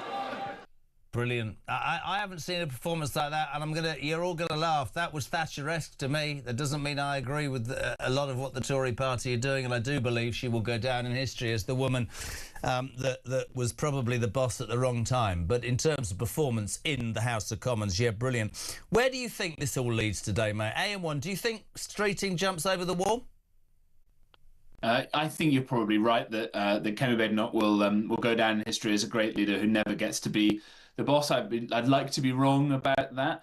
When it comes to Emily Thornberry as well, God, that was excellent, wasn't it? And well done her putting her in her place. And the Conservatives put out, by the way, an alternative King's Speech that was actually full of policies, helped, I think, in no small part by the kind of right of centre think tank world full of great ideas. Speaking of great ideas, Wes Streeting will have to go over the top today because otherwise he will look like someone who bottled it. He'll look like a coward. And I think that's right that he does because power is never given. It has to be taken. I think that's a lesson that you can learn all through history. I think Streeting will not get it. I think Rayner will not get it. Do you think she will show her hand when he does today because of the timing of this? I mean, she must have put that out deliberately to be the precursor, don't you think? You got it. You got it. I think that's it. And then those two will have a big old bun fight with each other. And then in the end, the party will look around. There'll be no one else. And it will go to Red Ed Miliband, the scourge of the British economy. And you can expect some very cold winters for the next few years if he's in charge. Apparently his wife doesn't want him to stand. Have you heard that? Well, good on her. We should do a crowdfunder to help her. So maybe she could have even more kitchens than the 2 kitchens it was discovered that he had when he was Labour leader last time round. The guy is a complete muppet, not just in his looks. Obviously, I just mean in the content of his character. He is a mad leftist who does not understand anything about the private sector. We can dredge up all this stuff from when he was leader last time. He once sat in a meeting and said, why do public businesses have to pay dividends anyway? He has no interest in how great swathes of this country works or thinks or anything at all. But the guy is, as far as I can see, the person most likely to be the next Prime Minister. And if that doesn't scare you and motivate you to join a right-of-centre political party, whichever one of the two it is that you think is best suited, then nothing will. But you need to do this because things can always get worse. And I'm sorry to be so glum this time. Yeah, thanks for that, Jay. That's made my morning. Just a couple of things, because I love your opinion on stuff. You know I do. We heard at 6:20 that HMRC have cleared Angela Rayner of deliberate wrongdoing or carelessness over her tax fares. She has settled the £40,000 in unpaid stamp duty and is clear for a run at the Crown she said a year ago she didn't want. What's your view on her being cleared and the timing of today? Well, I suppose I've got a little bit of sympathy because my old boss I mentioned, Zahawi, for all his, I think massive talents, and he's a great game for reform, had a little tax imbroglio of his own. The tax system is just unbelievably complicated, right? It runs to hundreds of thousands of pages, and you lose a huge amount of money in people paying lawyers to get around all the various loopholes and things. So on a policy level, if we stripped out all the mad complexity, it would make people's lives a lot better. There'd be more money to spend on economic growth, spend on your families, your businesses, and all the rest of it. And I'm sure that Rayner has learnt that lesson the very, very hard way. The fact remains that she is a completely useless politician who didn't get any houses built herself and whose employment's right bill will be even more damaging for the economy than probably any other policy other than Ed Miliband's energy policy. So she's just, I think, the totally wrong person. And I do not ever see a question to which Angela Rayner is the answer, except in a pub quiz question. But you do believe that she'll run now because of the timing of this announcement? Yeah, I think so. I think they'll all go for it, and it'll be a sort of stampede in a kind of weird socialist Three Musketeers, one for all and all for one. They'll all go for it, and it'll be even more unedifying and embarrassing for the rest of us to watch. Whilst the country's in trouble. Now, what I need from you very quickly is a bit of advice. You are a special advisor, and I see, looking through the studio glass, I've got a Labour MP coming next. Give me a question. What should a Starmer supporter? What would you like me to ask Shojan Joseph? I think she agrees with Diane Abbott or some of her other colleagues about the bond market. Will the bond market just have to get in line with the government, as some Labour MPs are saying? Maybe let's get a decision about what the bond market actually is, because it doesn't seem that anyone in the Labour Party knows this. These are the people to whom we keep borrowing money because Labour keeps spending money. And as the great blessed Margaret once said, the problem with socialism is that eventually you run out of other people's money. Amazing. I think I'm going to employ you. Mate, you're a legend. We love having you on. My love to the family. Thank you so much indeed. James Price, live and exclusive, former government advisor, 727. So Sojan Joseph, Labour MP for Ashford, good enough to come in to talk. This person is a supporter of Keir Starmer. Next on this show, we say good morning to Sean. Morning, Jeremy. Sean from Grimsby here. Listening to Kemi Badenoch yesterday, what an excellent woman. Finally, we have a politician who's willing to stand up and say the truth and say how it is. And she's so true in what she says. Reform is a consequence of previous politicians from previous parties, Tories and Labour, refusing to do what the people have voted for. And then on the other hand, you have Ed Davey, who wants to change the voting system because he don't want reform getting in. Well, when are these people on the left ever going to learn, Jeremy? Kemi was excellent. I think she should be leading with reform. Great show, mate.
Is facing its gravest test in decades, and the royalty from Talk is your front row seat. With royal reputations under pressure and probing questions about public trust, we unpack every twist and revelation with the biggest names in the business. From the throne room at Buckingham Palace to a mansion in Montecito, we follow every royal ripple. Never miss a moment of The Crown in crisis. Subscribe to the royalty from Talk on the app or wherever you get your podcasts.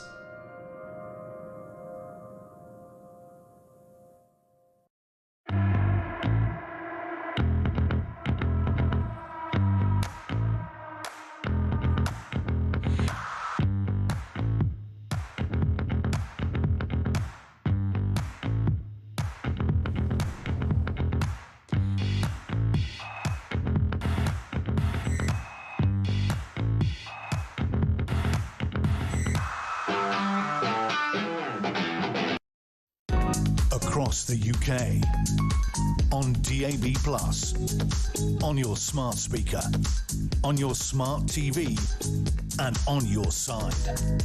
This is Talk. Welcome back, my friends. Just gone 7:30. It is Thursday morning. The 14th of May. We're live across the UK on the home of common sense. Jeremy Kyle till 10 if you want to be on.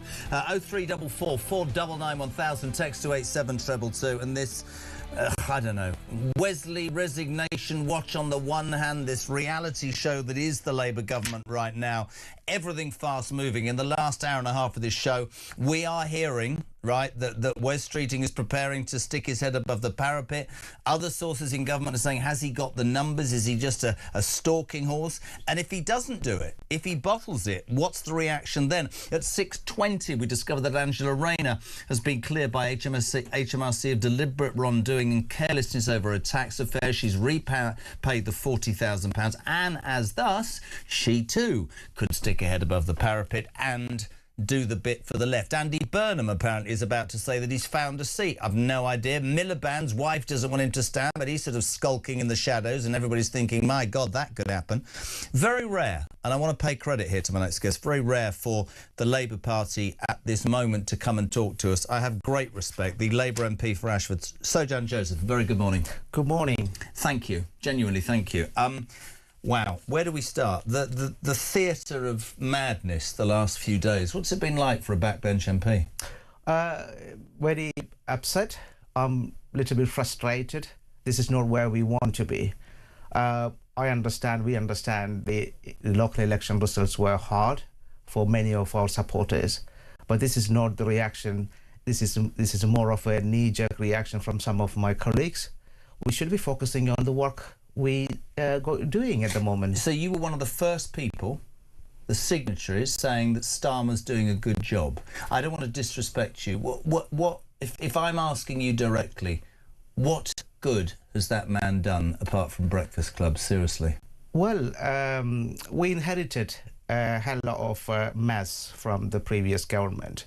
If I'm talking for my own area, Ashford in Kent, we have received a record amount of money to fix our roads, to fix our social care system, education system, a record amount of money going to special education needs, a record amount of money gone into local transport, money has gone into my local hospitals. We are building a new same-day emergency care.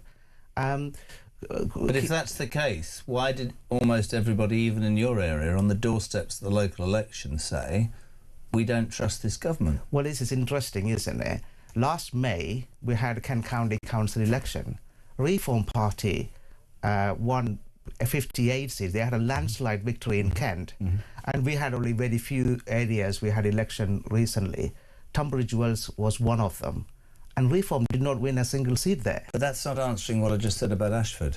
No. And it was the Labour Party that stopped certain people across this country from being able to vote in the local elections. Reform went and did a judicial review and allowed 4.7 million. What I want to know is, and I admire the fact you're here, and I admire the fact that you are supporting Keir Starmer, because from where I'm sat, by the way, with the rabble behind him, he might unfortunately be the best person for the job. What do you point to as Keir Starmer and the Labour government having succeeded in the last 2 years? So some of these changes is going to take time. It is absolutely clear that Keir Starmer made very unpopular decisions at the beginning. Which ones? Well, including increasing the tax on businesses. Can I read something to you, my friend? Yeah. I wrote this some time ago, and it's quite a long list, but I'm not being disrespectful. This sums up what a lot of people think. He gave away the Chagos Islands. He recognised Palestine. He didn't prescribe the IRGC. He's had 17 ministerial resignations. We've had McSweeney, Mandelson, Sue Gray and Lord Alley.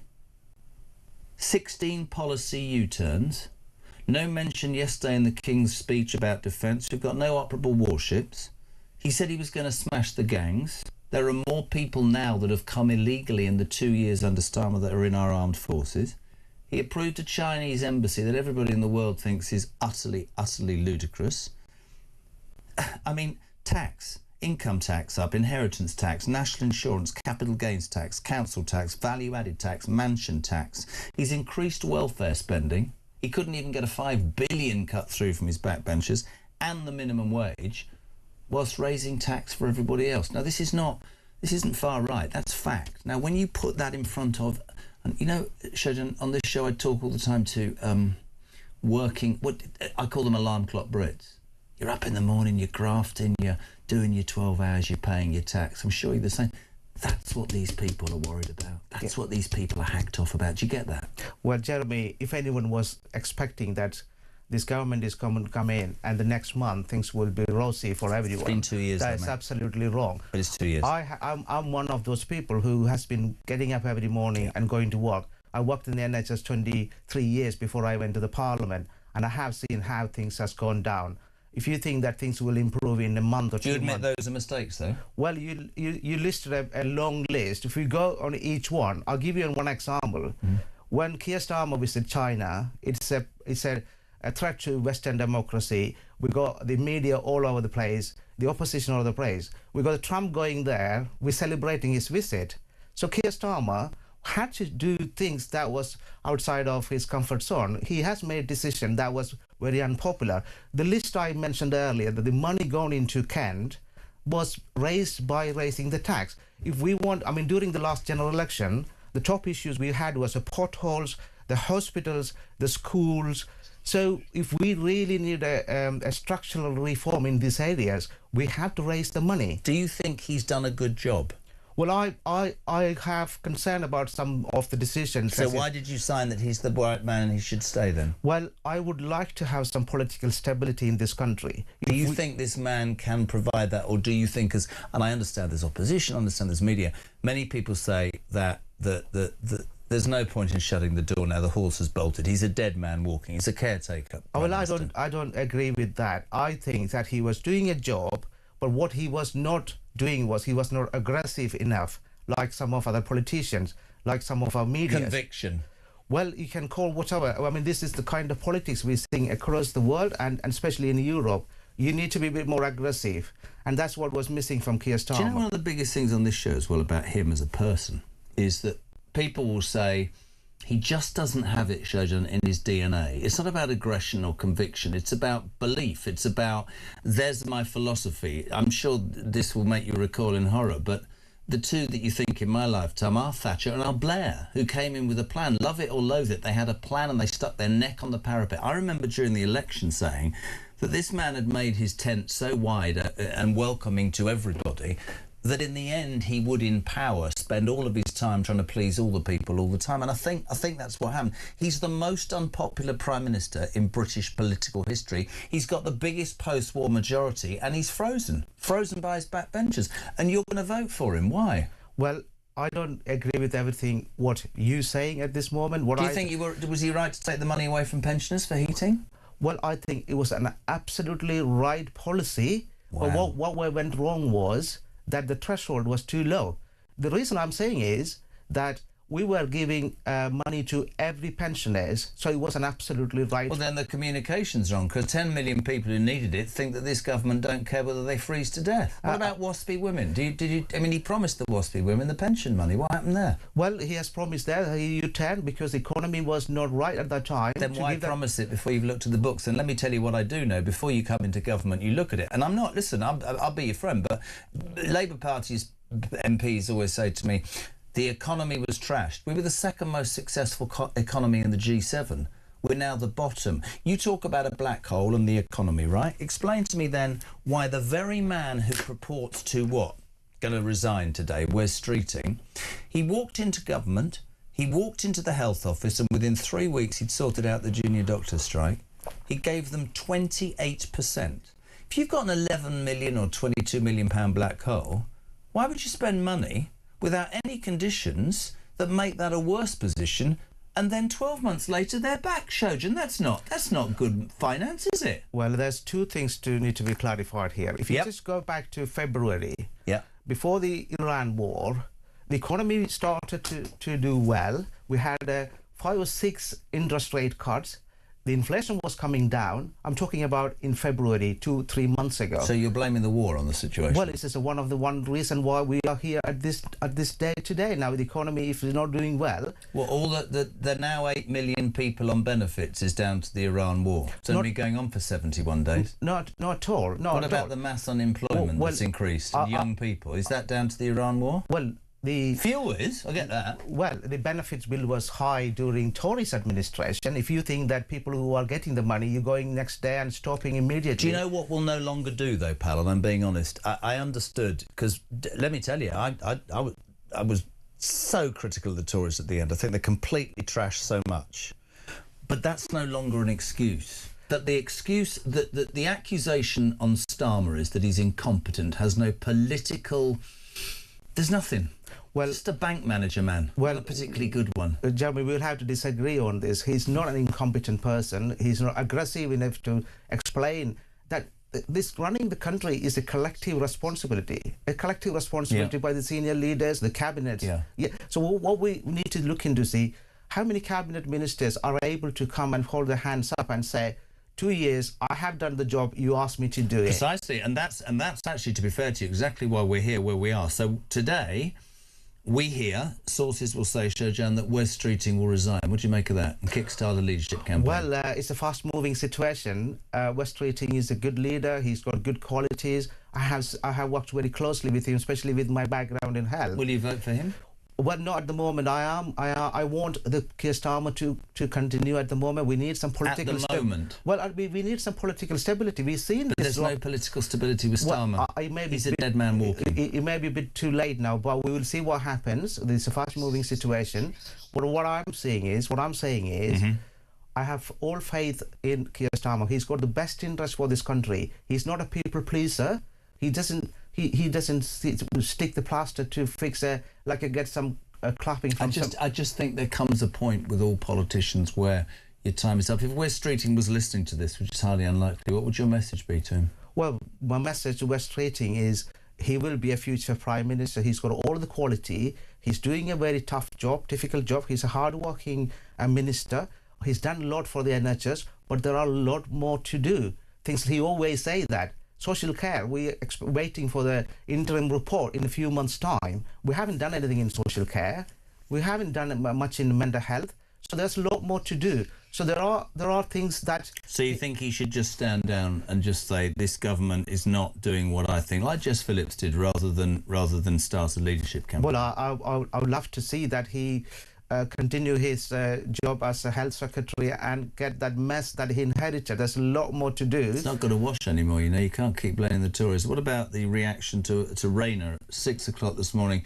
Cleared by HMRC of deliberate wrongdoing or carelessness over a taxpayers, has repaid the 40 grand. Initially, our response was, bloody hell, that's a bit early. But obviously she found out some weeks ago because she did the interview with ITN last night. Bit convenient, isn't it? Well, she going to stick her head above the parapet? Well, like I said, she's one of other great leader we have in the party. A great leader? Yes, she is a great leader in the Labour Party. Wow. But the tax situation, that shouldn't have happened in the first place. But now she's cleared. So yes, just like Wes Streeting, she's also able to put her name up for it. Would you call Ed Miliband a great leader? Ed Miliband, yes, he's one of our great leaders as well. We've got many good leaders in... You call them all great? Yes, I'm a great leader as well, I think. Are you going to stand? Well, no, I'm not. Why? I'm not. I have a very difficult job in Ashford. I work hard for my constituents, and that's my job. My focus is that. I want to see a lot more to be done, especially in terms of stopping the boat. We promised we will stop the boat. I mean, in Kent, we have still got that problem. Yes, we have made some progress. We need to close... What progress have you made? Well, the numbers... You got rid of Rwanda on day 3, which I didn't support. You've done nothing. Well, the numbers have risen dramatically. Well, the numbers has come down. No. Come on, Sojan, I'm not having that. I'm not having that. They haven't come down. They are huge. There are more, 72,000 plus in the 20 months. They're bigger. I'm not sticking up for the Tories. You have done nothing to stop the boats. Well, Jeremy, I want to see a 0 number crossing in boat crossing. We haven't done that, but we have made some progress compared to previous years. We started to close down... Give me some facts. We have started to close down the hotels. You're giving 500... Mate, you are closing down the hotels so that people are going to live in HMOs. Do you know, I thought... And I'm being honest, I'm a patriot. When the Tories messed up so dramatically and you came to power, for my country, I wanted you to succeed. I used the Bell Hotel in Epping as a really good example. It was the day I lost complete respect for your government. The local people... And I'm talking women who'd seen 2 illegal migrants, young men, not with their wives and children, not from a war-torn country, who'd thrown their passports overboard, sexually attack a couple of girls in the school next door. They took to the streets and they said this was disgusting. The local council, I salute enormously, went to court and said, we quite agree it should be closed. And your government said the rights of illegal migrants supersede the rights of people from this country. That's not right, my friend. That is not right. I don't agree with that point. What I'm talking about, the numbers. Yeah, I have a hotel in my constituency in Ashford, and I want that to be closed. I want. Where do the people go? Well, that's up to deport them. That's absolutely. We had to process their asylum application. The backlog was huge. Yeah, I agree. That this government is getting on with and doing their job. So you're telling me that they're bringing down the deportation backlog? Well, they are, absolutely. The number of deportation gone up, the number of hotel accommodations gone down, and I want to see that So that's why I said this is a collective responsibility. Each cabinet minister should get on with their job and deliver it to the people. We had a manifesto. Yeah, in 5 years' time, when you go back, you have to answer to the public. So this election result was a message to all political parties. It was not a message to just the Labour Party. We lost so many councillors. It's the same as Tories lost councillors. But this message, the public was giving a message to all political parties. Stop the drama and deliver it to the public. If you think that it's just a Labour Party problem, no. We have a problem in this country with politics. It's a serious job. And if you are in public life, if you want to get on with it, listen to the people and do the job. People have spoken and they want Nigel Farage as their next Prime Minister. I don't agree with that. That's why I said that in Kent, last May, Nigel Farage had a landslide victory. They lost their own seat a few weeks back in Clifton Vale. They haven't won a single seat in... Zach Polanski? Well, the media only started to scrutinise the policies of these parties, insurgent parties. They're both saying... I worry. I get the word insurgent, populist. Listen, two very quick questions. You've been absolutely amazing. You've actually said that all the Cabinet are great leaders, but they can't stand each other and are all fighting each other to death. Well, this is unfortunately happens in politics. I mean, this is where... But it's where you lot said was so wrong about the Tories. You said, your leader said, and I quote, and this is why he's getting grief. You know this. He's getting grief because he stood up and he said, cronyism, jobs for the boys, the big people, the mature adults are in the house. We are going to do it differently. And within 2 years, with respect, Shojan, it's as much of a what's-it show as the Tories, if not worse. Well, Jeremy, if you... do you not agree? Well, if you like it or not, this is one thing Keir Starmer did right, that... he did not stick up for any ministers when things came up against their name. He said, please step down. No, I absolutely agree. You mean the corruption minister who committed corruption, or the transport minister that nicked a phone, or you mean the housing minister that did illegal renting? I know all of that. Yeah. Is he here to stay then, Starmer? Well, I would love to see him to continue. I have my full backing for Prime Minister now. Yes, till when? Well, absolutely. See what happens later today. I mean, we. Oh, so you might not support him tomorrow then? No, I am supporting him. What happens if Keir Starmer step down and say, "I had enough. You carry on"? Do you think he leads your party into the next election, Shojan? Well, I hope so. Okay. Not just leading. Do the things that we promised to the public during the general election. I will say this, and I will say this to every one of the thousands of people that listen and watch this. You are the first Labour politician to have I think the nous, the courage and the conviction to come on, and I really, really appreciate you coming on the show. Thank you. Shojan Joseph, MP, Labour for Ashford. Very interesting. Said it before, say it again. Get both sides on this story. How'd you think of that? 87222. Start your message with the word talk 10 to 8. We're back in 3.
Across the UK, on DAB+, on your smart speaker, on your smart TV, and on your side.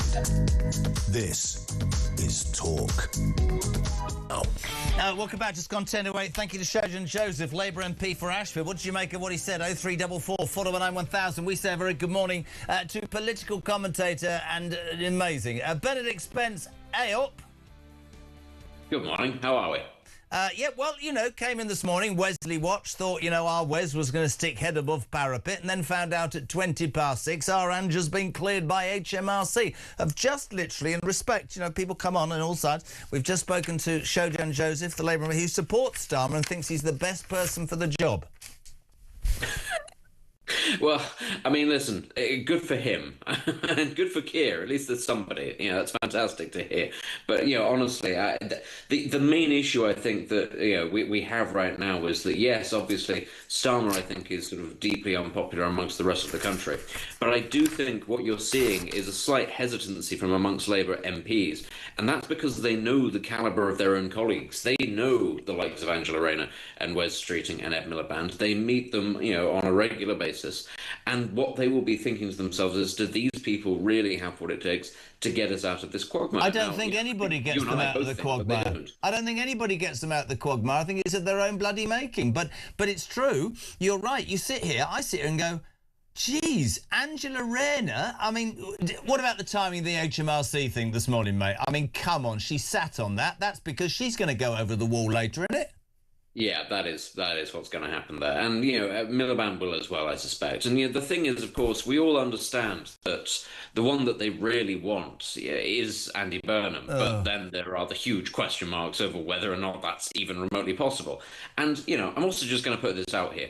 Andy Burnham, I do not think actually is that popular in the country generally. Just because he seems a bit cuddly and nice in Manchester does not mean that he would be electable as a Prime Minister. But you're right, actually, whoever it is that takes over from Starmer will suffer the same issues that he does, because the problems that the country faces are structural, and the problems that the Labour Party faces are structural. A new leader is not going to be able to convince the backbenchers to vote to cut welfare spending. Even though everybody knows it needs to happen, it's unaffordable, they won't do it. So actually, some people would say, what's the point in changing the Prime Minister? Now, we all understand there is a very good reason for changing the Prime Minister. He has demonstrated appalling judgment in certain things, including, of course, appointing Peter Mandelson ambassador to the United States amidst the scandal going on with Jerry And Epstein. can I jump in and just say, next week, of course, it's the next tranche of emails and messages between Mandelson and the government, and that's gonna just highlight this thing again without any shadow. And that's the thing. This scandal will just keep on running and running, and every time it does, it just highlights that the Prime Minister has very, very poor judgment. So he does, in fact, deserve to go for that alone. Everybody's saying, oh, well, it's going to destabilise the party, destabilise the country.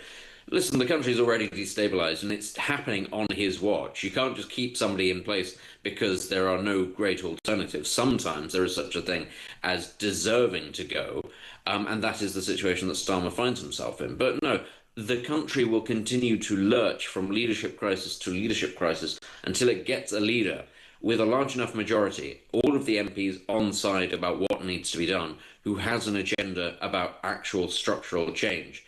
I don't believe that that's going to be the Labour Party. Now, does that mean it's going to be reform? Because there are going to be a lot of people listening to this going, oh, I know somebody who could do that.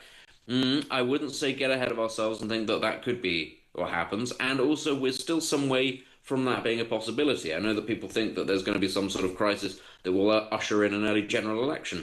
I don't think these people are going to let go of power. If they're dithering over getting rid of Starmer, they will not go for an early election. What about the bond markets? I saw a comment yesterday, that the markets will have to get in line with us, we're the government. The markets brought down Liz Truss. The markets are massively important. Could they not have an impact? They could have an impact in bringing down the next Prime Minister, perhaps, but not necessarily in forcing a general election. You have to think about that. That would take the party itself going, oh, well, we've had it now. We're going to have to do this to ourselves. Or potentially His Majesty the King stepping in, but he's not going to do that. No. That would cause a constitutional crisis. I don't think he has the gumption for that fight, even though I do think it's a fight that he'd win. I don't think that he'd dare do it. So when people say, oh, there's every possibility that there will be a bond market crisis and that will do it, there is every possibility that there will be a bond market crisis. I don't think that that necessarily means that the Labour Party falls on its sword. And I also think people need to understand it would have to get really bad for the party to be forced into calling a new general election. People who are wishing for this may want to be very, very cautious about what it is that they're wishing for, because it would mean real-time, probably, economic crisis for hundreds of thousands of families in this country. And actually, I don't think that that's a particularly good thing to usher in just in order to get rid of a government. Two questions very quickly. Kemi Badenoch, stunning performance yesterday. Right lady at the wrong time. Quite sad if you think about it. Yeah, she is. I have to say this, actually. She is the one leader who continues to rise in my estimations. Having started, I think, pretty poorly and from a very low position, she is gradually and very consistently getting better and better. You're absolutely right. She is at the wrong party right now. And obviously she was never going to be anything other than a Conservative.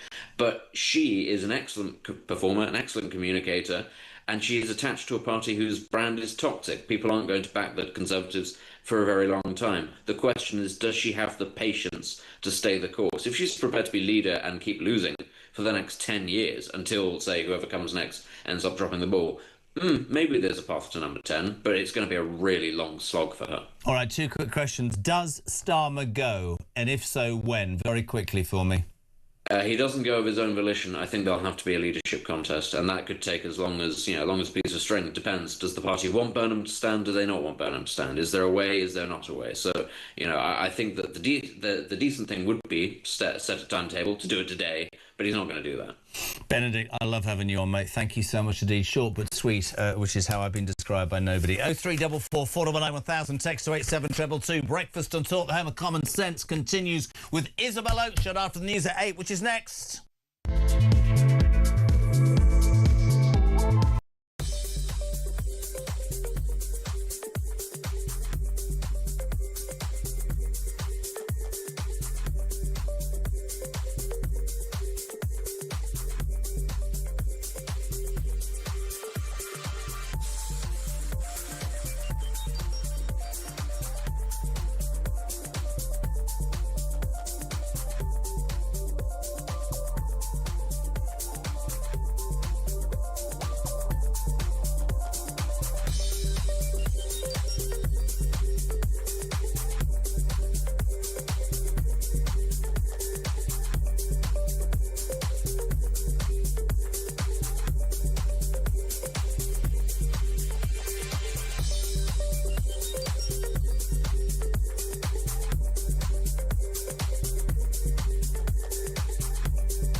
The Crown is facing its gravest test in decades, and the royalty from Talk is your front row seat. With royal reputations under pressure and probing questions about public trust, we unpack every twist and revelation with the biggest names in the business. From the throne room at Buckingham Palace to a mansion in Montecito, we follow every royal ripple. Never miss a moment of The Crown in crisis. Subscribe to the royalty from Talk on the app or wherever you get your podcasts.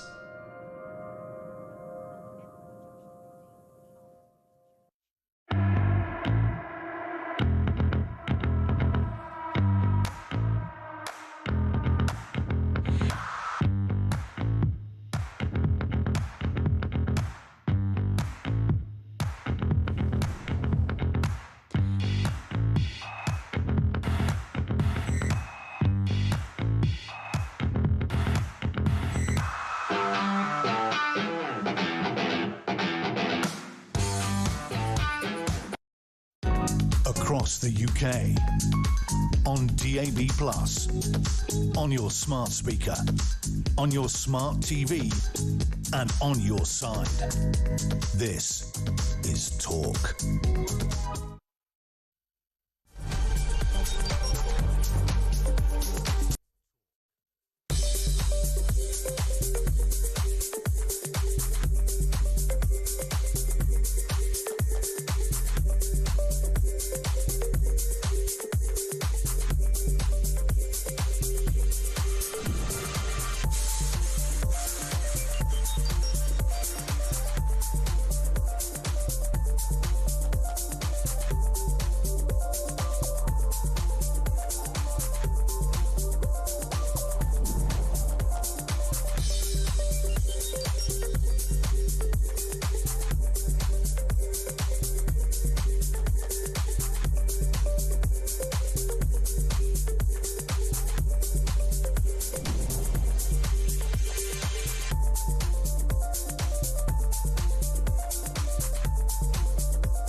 across the UK. On DAB+, on your smart speaker, on your smart TV, and on your side. This is Talk.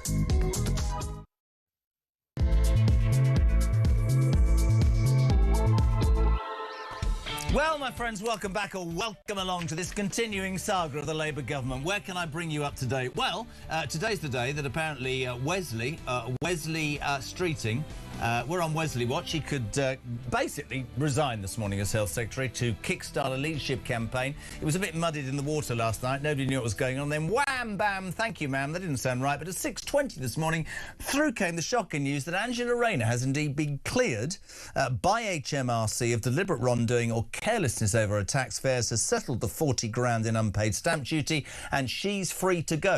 She obviously sat on this information because it was only announced in an interview she recorded with ITN last night, where she said, you know, we need to change, we need to do that. She would not, though, rule out running for the role of leader of the Labour Party and Prime Minister. And I'm guessing the timing is because Streeting's on the right of the party and she's on the left. But I just want to go back a year, because we found the most incredible clip. A year ago, an interviewer from I don't know where, said, do you want to be the leader of the Labour Party? Stephen Phillips. Do you want to be the Prime Minister? Have a watch. Absolutely not. And I don't want to be leader of the Labour Party. I'm very happy and honoured to do the job. What kind of politician are you? You don't want to be leader of your party? No, I'm very happy and honoured and to be Deputy Prime Minister of this country. And I've got a lot in my entry to prove that I can do the job that I'm doing and deliver on the milestones for the people of this country. That's what I'm interested in, Trevor. You know this is being recorded, don't you? Because actually, that means one day, if you do, somebody's going to play it back to you. Absolutely. I'll be happy for you to play it back to me. I have no desire to go for the leadership of the Labour Party. My desire is to deliver for the people of this country who have given me opportunities beyond what I could have dreamed of. All I'm going to say is this. I think the timing of the tax affair announcement is deliberately because that gives her a run at doing the very thing a year ago she said she didn't want to do. And she's going to have to stand because Burnham ain't in the Commons, whatever anybody says. But there's so many different scenarios that could happen. Starmer's sat in number 10 with Larry in his suit that had too long a set of arms yesterday. How appalling was that look? And nobody knows what's going on. We want your involvement. 0344 499 1000. Text to 87222. Now, you might have heard just before the news we had Shojan Joseph, Labour MP for Ashford, who basically is a supporter of Starmer and was good enough, and I'm going to say this as well, good enough to come on and have his say. Gary in Bolden says, wow, after listening to that Labour MP and all the great leaders in waiting they have, it leaves me wondering how the hell these people got elected in the first instance. Andy in Weston-super-Mare, I used to pull donkeys up and down the beach when I was younger. Never mind. Jez, fair play to your Labour MP coming on the show. Nice to see that there are one or two Labour MPs who have the courage of their convictions to defend the leader. However, the level of delusion is difficult to believe. Listening to his defence of your cross-examination was a little like listening to King Canute trying to hold back the sea. Keep it up. Morning, Johnny. Morning, Jez. It's Johnny in the van. Credit to your Labour MP that's come in there defending Starmer. He's trying to do a good job defending him, but he's failing miserably, I'm afraid. He seems to be just gaslighting us all and trying to tell us stuff that just isn't true. You know, like the economy was doing really well in February, but because of the Iran war, it's all crashed. Don't think so, mate. That's just nonsense. I mean, you know, we're not silly. We can see what's going on, but credit to him for coming in and being brave.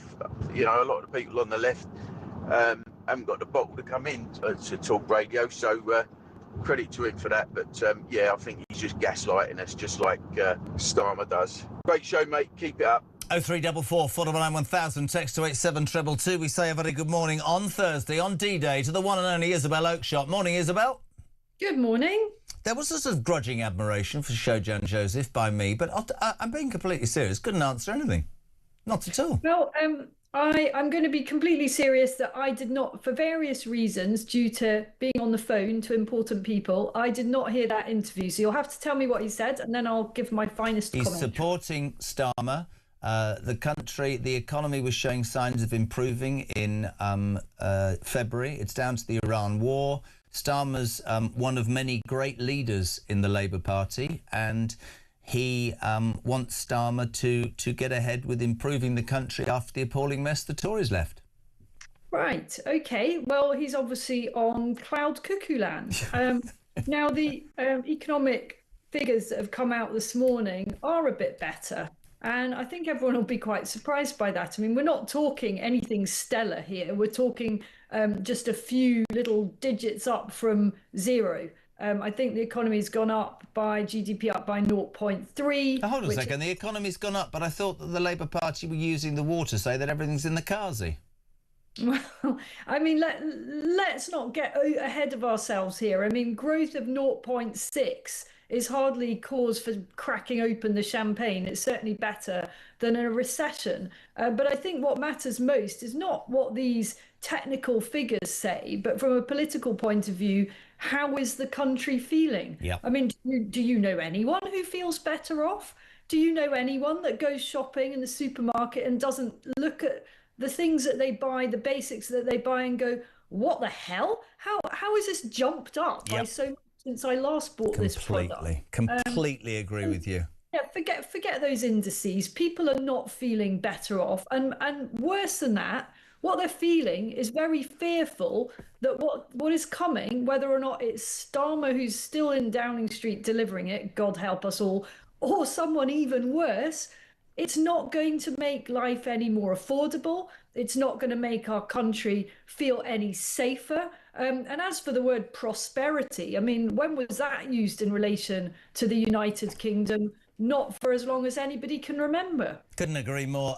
We are on Resignation Wesley Watch today. I'd just like to throw a few things at you. We're rushing through the show for obvious reasons today. Wes Streeting, we saw him walk up Downing Street and leave in a huff yesterday. I'd say that was for optics. Do you think he will stick his head above the parapet today, yes or no? Yeah, absolutely. Do you think that Angela... Well, I can't wait for this. What do you think of the timing of our Ange being cleared by HMRC, seeing as the rest of us have been trying to speak to them for 10 goddamn years, woman? Jez, you're so cynical. I mean, it's just a coincidence, isn't it? It's just a coincidence. No. She's done this weeks ago and sat on this because I think she's going to put her head above the parapet, because I think, you saw the clip I played, I think that's unbelievable from 12 months ago. I think she'd shaft anybody, including Burnham, for the job.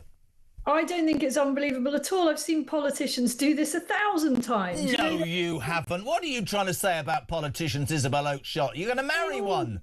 They all go through this ritual. They all say they're not interested in the job. In fact, the one unusual thing about Wes Streeting, this is really unusual, is that he's been very open from the start that he's interested in the job. And what I think he's going to do is give a speech about his great achievements in the NHS and how that means that he shows that he can change the most fundamental, most pressing things in our country. No one should be deceived about this. You know, any indications that waiting lists are coming down is because of the way they're managing these waiting lists and saying that they're dealing with people by giving them so-called urgent appointments in 2027. I'll tell you what I'd say if I was sat in a studio with him, which patently isn't going to happen. I'd say two things to Mr. Streeting. One, the deal you did with junior doctors, which increased the so-called black hole by millions, had no strings attached to it and was so poorly constructed that the junior doctors, the BMA, came back 12 months later for more. And as for allowing puberty blockers on young kids, don't even tell me you're good enough for the top job. But I want him to stick his head above the parapet because I want the nasal night out of number 10.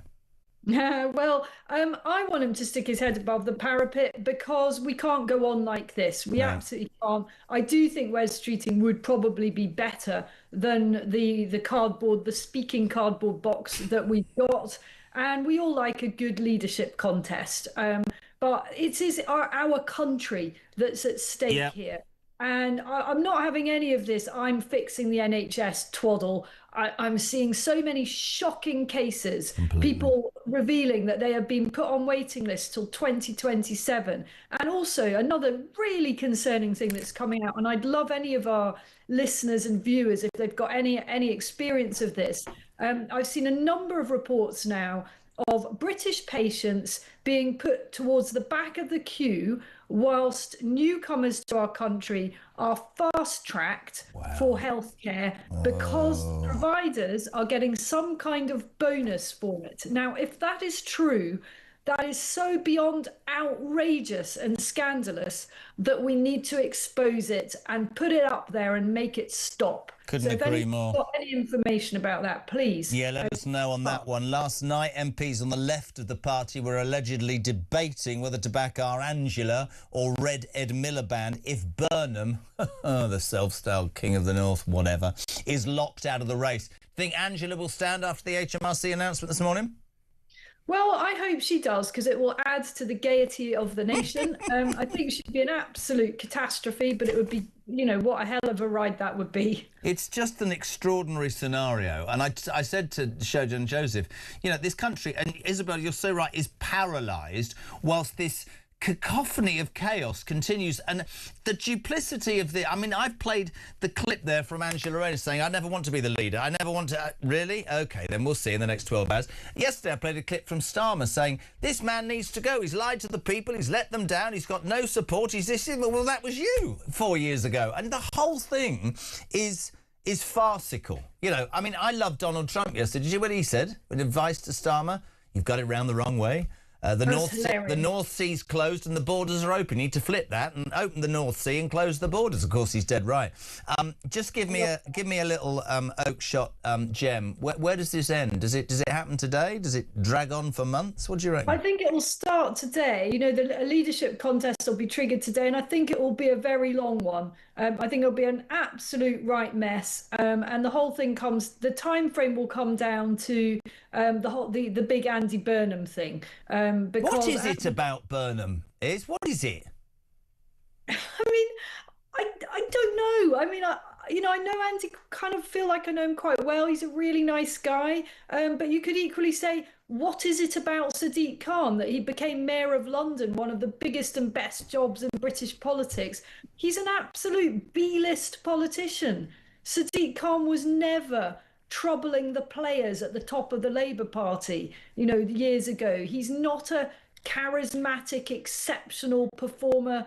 He doesn't do much. We know that from the state that London's in, and yet he got that top job. Andy Burnham, you know, he's a really nice guy, actually. I think he's competent.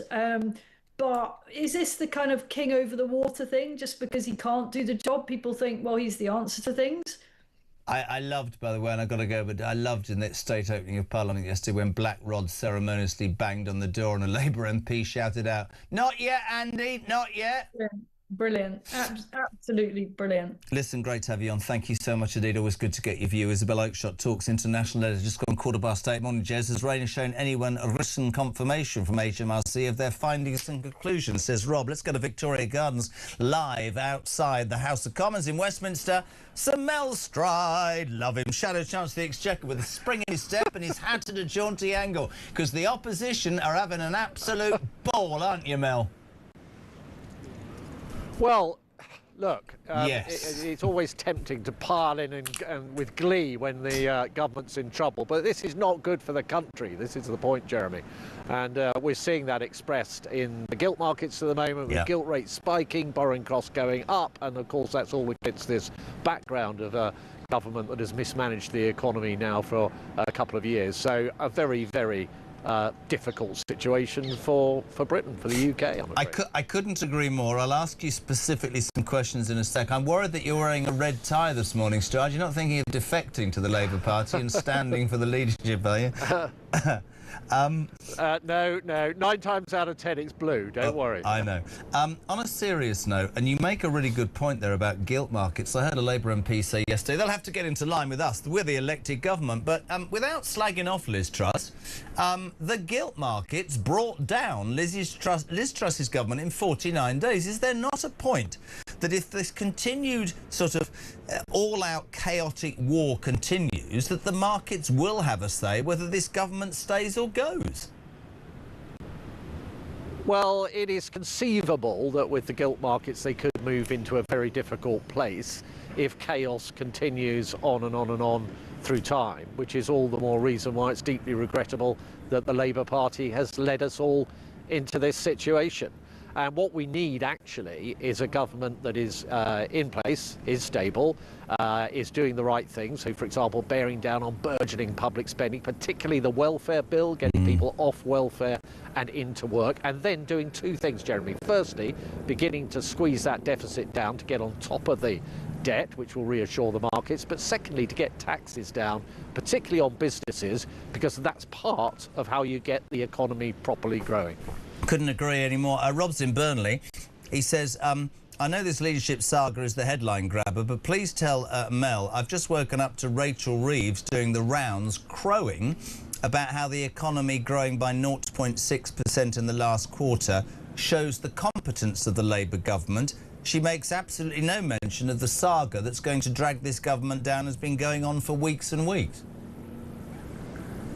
No, that's absolutely right. The big picture is clearly one of the instability that we've been discussing. But just on those GDP numbers, and what the ONS and indeed the Bank of England have been saying is that, of course, what happened in the last quarter of last year was we had pretty weak figures based on the fact that there was so much chaos around that late budget last year, if you remember, Jeremy, where they floated all these kites about the different taxes they may put up.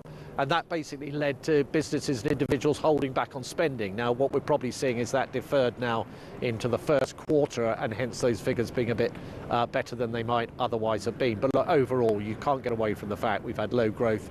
The IMF, for example, this year saying they've halved their forecast for growth in our country. We're in a very weak position, I'm afraid. I wanted to put to you something that I had a brave Labour MP, Shojan Joseph, Labour MP for Ashford, who came in and begrudgingly, and I mean this, respect that he tried to come here and defend Keir Starmer, but he said several things I took exception to, one of which was the economy was growing fantastically, well, he said in February, and there's a war on, which I know has only lasted 71 days. That's not really the true view of what they've done to this economy, is it, if we're fair?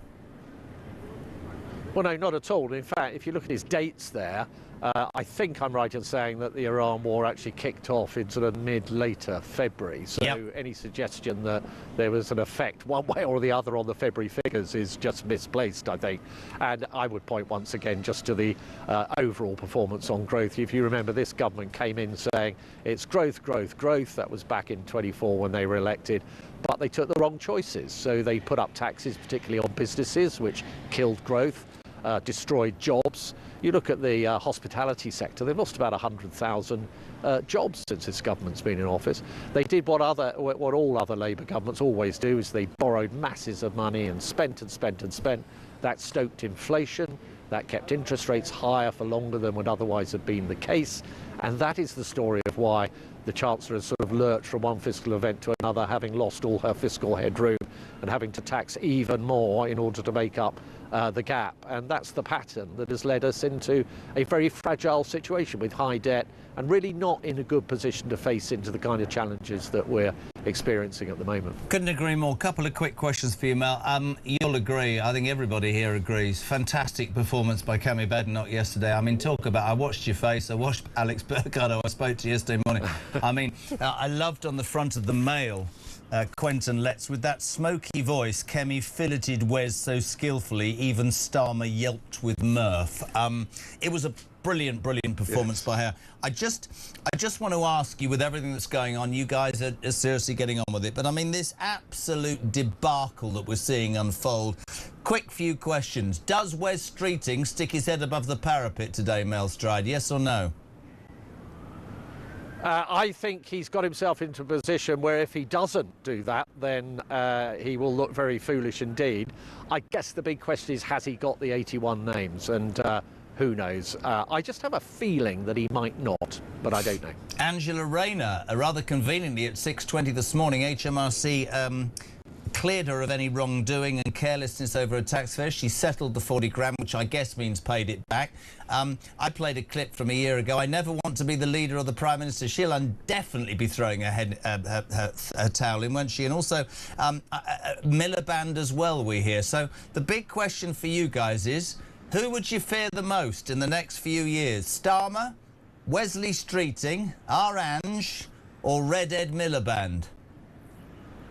Oh, God, what a choice, Jeremy, what a choice. I think that they'll all be equally disastrous. No, but the problem is that this is not actually all about who leads the Labour Party. It's about two things that won't change whoever leads the Labour Party. One is they don't have a plan, and they never did, and that's the heart of the problem.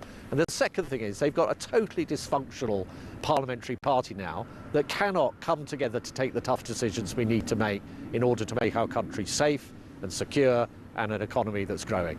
And you can't change that overnight, and I'm afraid I think the future is under this government really rather bleak. And I'd pick out one thing. I'd agree with you, whether it is Starmer Streeting, Rayner or Miliband.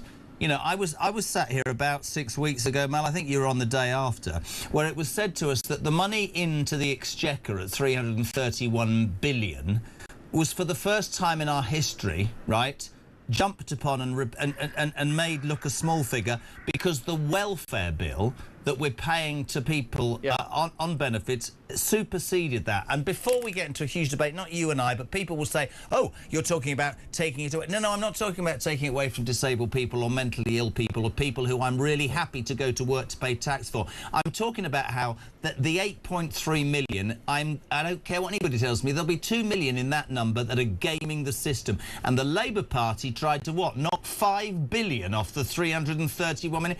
And there was absolute mutiny in the Parliamentary Labour Party. None of those leaders will deal fiscally with the problem, the major problem in this country, which is the welfare benefits bill, because they haven't got the balls to do it because their constituents wouldn't allow it. That's the truth, isn't it? That's exactly the point that I made. I could not agree more. We saw that when they tried to come forward with some fairly tepid welfare reforms, and as you say, there was a sort of major rebellion on the backbenches of the Labour Party in Parliament, and that is at the heart of the problem. And getting back to the markets, of course, the markets know that. They know that not only have they got a chaotic government, but they've got a government that does not have the ability to take the tough decisions that we need to take. Good man, listen. And on welfare, I think the figure that you... Yeah, but anyway, I'll leave it there. But listen, change the tie, but keep going. You're a good man. We love you. Some else tried. Shadow Chancellor of the Exchequer in a red tie, 8:25. It's Thursday morning. Stop. Oliver William Robin Kyle is sat in the car. He won't go to school. Morning, mate. Hope you're okay. Rishi Roo as well. And the whiff, the wife. The whiff? Where did that come from? Victoria legend. Have a great day. See you later on. Right. Rob, good morning. About the HMRC. In 2013, I was overpaid by £2,053. I paid it back, but I incurred a penalty because I'd been overpaid. And this has been rattling on since then. They have chased me up to this point, and they have even lowered my tax code to get the money back, even though I've rung them and said I will pay them. And this is all over 1,700 and something quid. So the people who have decided to let Angela Rayner off 40-something grand at a very convenient time, whilst me have been pursued for 13 years over something I've argued about because I'd already paid back what I owed, but I still got penalties. Please tell me how this makes sense to a normal alarm clock Brit.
The world is on fire. Russia, Iran, China, conflicts brewing in all of their different regions. They're not waiting.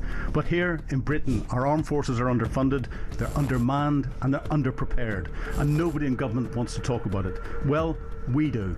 I'm Philip Ingram, and I spent my career in the world of intelligence, military planning, strategic planning, and unfortunately, conflict. This is Talk War, and this is where we analyse the conflicts shaping our world.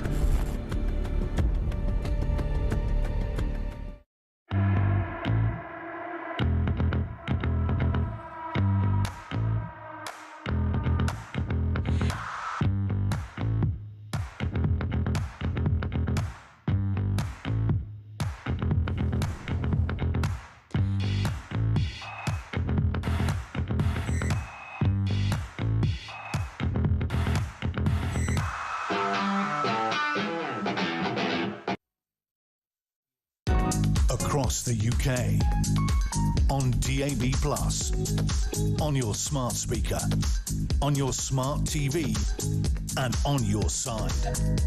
This is Talk. God, this show's a roller coaster. 8:30 in the morning, you're waking up to the news that Wes Streeting is preparing to resign, stick his head above the parapet, and, of course, stand as the leader of the Labour Party. They're all running around. We were all just dealing with that today, Wesley Watch, whereupon at 6:20, Angela Rayner announced she'd been cleared by HMRC or any deliberate wrongdoing, repaid the 40. She's now in the game. Miliband sort of tossing up. That didn't sound right, the idea of whether he should or not. Starmer says he's still in the game. It's all going on. The HMRC thing's causing quite a lot of interest. Leanne, morning, Jez. Having worked with and around HMRC for 30 years, boo, I say to you, I have never seen any correspondence which stated an individual was cleared of any wrongdoing. It may have accepted an appeal on whatever grounds, but I very much like a redacted copy of the letter to be published, as I'm calling it BS on the wording being used, says Leanne. Hello to Lee and Margaret Harborough.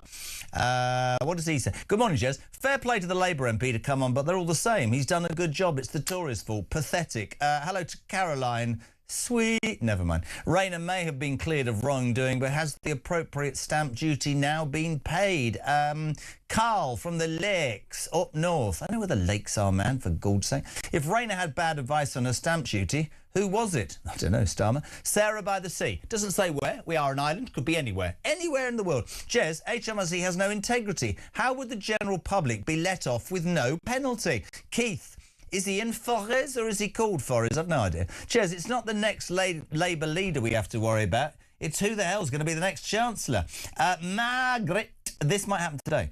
Wes changes his mind and doesn't resign. Orange backs Starmer, boosts his ego, comes back, makes her deputy, sacks Streeting. Margaret, you could be absolutely right.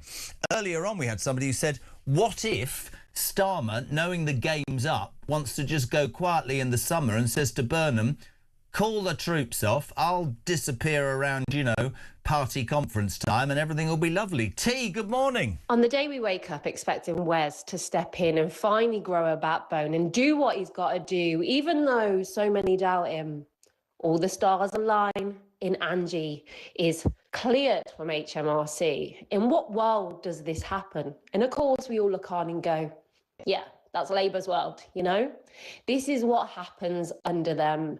I feel like the people are just politically drained at this point in time.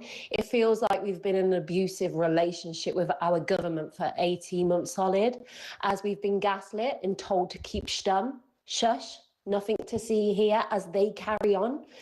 And at this point in time, whatever carnage is going to follow, because we know it's going to follow with whoever steps in, because it's the whole Labour Party that's the issue, including him. At least we can see the back of the man that stands there with no soul, who looks down on us. I'm sorry, could somebody get hold of her? I wanted to write my speeches. How good was that, T? Also, I always do try and include the wonderful people that work on The Breakfast Show, Christian and Big M, and what's that boy with the big ears called? What's he called, the new one? Luke. I'm only joking, Luke. Great haircut. But Tommy deserves huge respect. Tommy does so much. This is what I wish I could play what goes on. We have a heating system in this studio that's crap. I mean, when I say if you move the dial, you've either basically got frostbite or you're living on a Barbados beach. There's no middle ground. Tommy came in this morning and said, what are we going to do about this? He said, I think we should do the show from a Range Rover because we could quite easily control the heating and the temperature there and it'd be more comfortable than this studio. So there we are. From next week, the Jeremy Kyle Breakfast Show live from a Range Rover somewhere near you. 0344 499 1000. It's going to Hertfordshire. Michael, good morning. Maybe they should run the government from a Range Rover. Sorry? I said maybe they should run the government from a Range Rover. Well, I'm thinking of nabbing one of Sadiq Khan's. That'd be good. Right, crack on. Time is money and we're all skint. Right. This government is a waste of time. There should be a general election. But if they stay, why don't we get David Miliband back? He should have won the contest 16 years ago, and he's 20 times better than anybody. He bottled it, man. He bottled it. He absolutely bottled it. That's why it all went wrong. Voted for his brother, Siliband. Siliband. They should have voted for him. They made a big mistake. He was the only decent politician they had at the time. Right, good, OK. Well, that's it. Thank you for your thoughts. Let's go to Derby. I nearly went doodly. Richard, good morning. Good morning. How are we doing? Well, I'm all right. I'm just waiting for the inevitable, really. I'm loving my life. Yeah, well, I've got a terrifying prospect because there's a name that isn't being thrown around, which I can see is following a well-trodden path. Think Boris Johnson. There's a certain mayor who's not being mentioned, and if they really want it to happen, rather terrifyingly, what are the thoughts of potentially Mr. Khan being brought through and put forward as a leader? I can categorically state, and I want my bosses to know this is true, if Sir Sadiq Khan becomes the next Prime Minister, I am leaving not only this building and this city, I am leaving this country. I would rather eat... Honestly, I can't... Really? You've ruined my morning now. I was looking forward to a sort of, Raina arguing with Streeting. Maybe you're right. Sadiq Khan? Oh, jeez. Jesus. Terrifying prospect, I know, but there's no noise, and you know how ambitious that individual is. And the next logical step after being the Mayor of London is to find a way of weaseling him in. And with the splits the way they are, I don't see it as being completely unfathomable. It's terrifying. Brilliant. Thanks for ruining my morning, Dick. You're a good man. Richard in Derby, thank you very much indeed. Morning, Jez. The bond markets have been higher for a year now than they were when Liz Truss was brought down. Where's the media outrage? Dennis in Melton Mowbray. I try and give all sides. 25 to 9. Next on Talk Breakfast, Lord Clive Soley, a Labour peer. Clive, good morning, sir. How are you? Good morning. I'm still laughing at the idea of you being skint. I've never thought of you being skint. I thought you more wading around in piles of money, actually. It's not about money, However, Clive. It's about people. We all had money till you lot took power. Right, listen, you struck me last time we spoke as somebody who, spoke the truth. What an absolute bloody shambles your party is right now. It's a mess at the moment, that's true, and it needs to be sorted. And I've already said, and I'll say it again, that it's a mistake to have a leadership contest now, not least because what the electorate was saying the other week was really get yourself sorted out down there in Westminster. It's a mess and you need to improve it and so on. And that's what was being said. They weren't saying go back to what happened with the last government and play musical chairs for the Prime Minister and have 2 or 3 Prime Ministers every 5 minutes. But then every single Labour councillor, every single Labour councillor and Labour person that we have spoken to said something that I'm not saying that isn't the mature response, but every single person that knocked on every single door said the biggest problem for every Labour candidate was Keir Starmer, the most unpopular Prime Minister in history. Yep. So there is a need to get rid of him for you guys to get your message through. Well, exactly. It's slightly more complicated than that. I hate to tell you this, but it is. And the reason that his mess is so awful at the moment is because of the dreadful Mandelson affair. It really did an enormous damage. And that, I think, is why people are saying on the doorstep, get rid of Starmer. But getting rid of Starmer doesn't solve the problems facing this country. No, but we're talking... But Clive, before we talk about that, we're talking about his judgment. You brought up Mandelson. Next Wednesday, the next tranche of those emails will be released. There is a feeling, let's make it less personal, right? Although I think it's appalling judgment. There is a feeling that issue is not ever going to go away. And because of his appalling judgment in giving Mandelson the job, he's tainted forever. I think that's a salient point, my friend. I think, well, yeah, but bear in mind there have been crises of this level before. I'm not sure if you're old enough to remember it or not, but I certainly do. The Profumo affair, where we had a conservative defence minister sleeping with a woman who was also sleeping with a Russian spy. So and that really did enormous damage. That government, they did recover actually. And it's surprising what you do recover from in politics. It's a rough old game in politics. I think it's changed, though, my friend. I think the British... Well, there are changes, yes. And, one of the possibilities, and this is what troubles me in a way, it's too simplistic, is to say, right, the old two-party politics is going, Labour and Tory going. So, and I understand that, and that could happen. But what I want to say is remember that in that circumstances, you might find you get two other very inexperienced groups, the Green Party, which doesn't give me great confidence, and Reform, which doesn't give me great confidence either. So we could be heading for a period of great instability in Britain. But then the argument would be, Clive, and I'm not arguing deliberately. I love the debates we have. You've used another word that I would use, inexperience.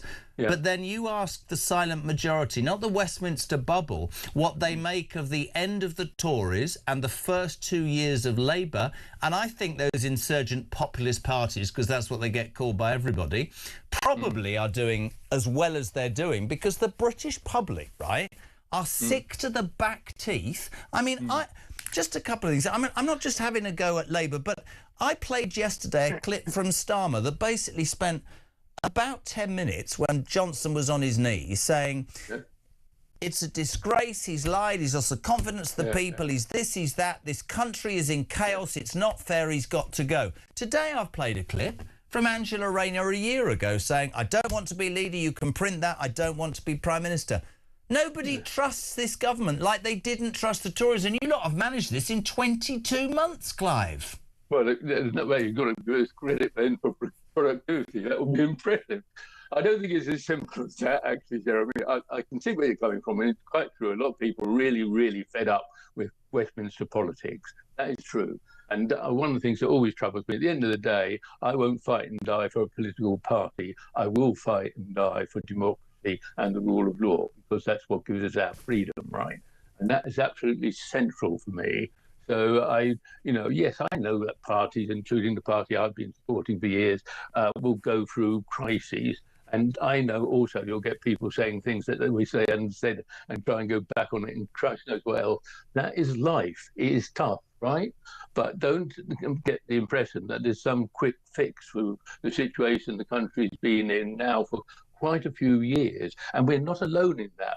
Look around the rest of Europe at the moment. I don't know which country you're thinking of running off to if Sadiq Khan becomes Prime Minister, but you won't have much choice in Europe for a country which hasn't got major economic problems. Okay, let's stop you there. Let's stop you there. All right, let's stop you there. Okay, let me accept that. Now, I have a different view in terms of if you increase NI, you ruin small businesses, and you come to power talking about growth. But that's what governments or people that support governments in hard times say. Inheritance. Get that? World situation. What did I hear from that Labour MP this morning? Iran war. Let me throw at you what I threw at him. Yeah. Somebody sent me this.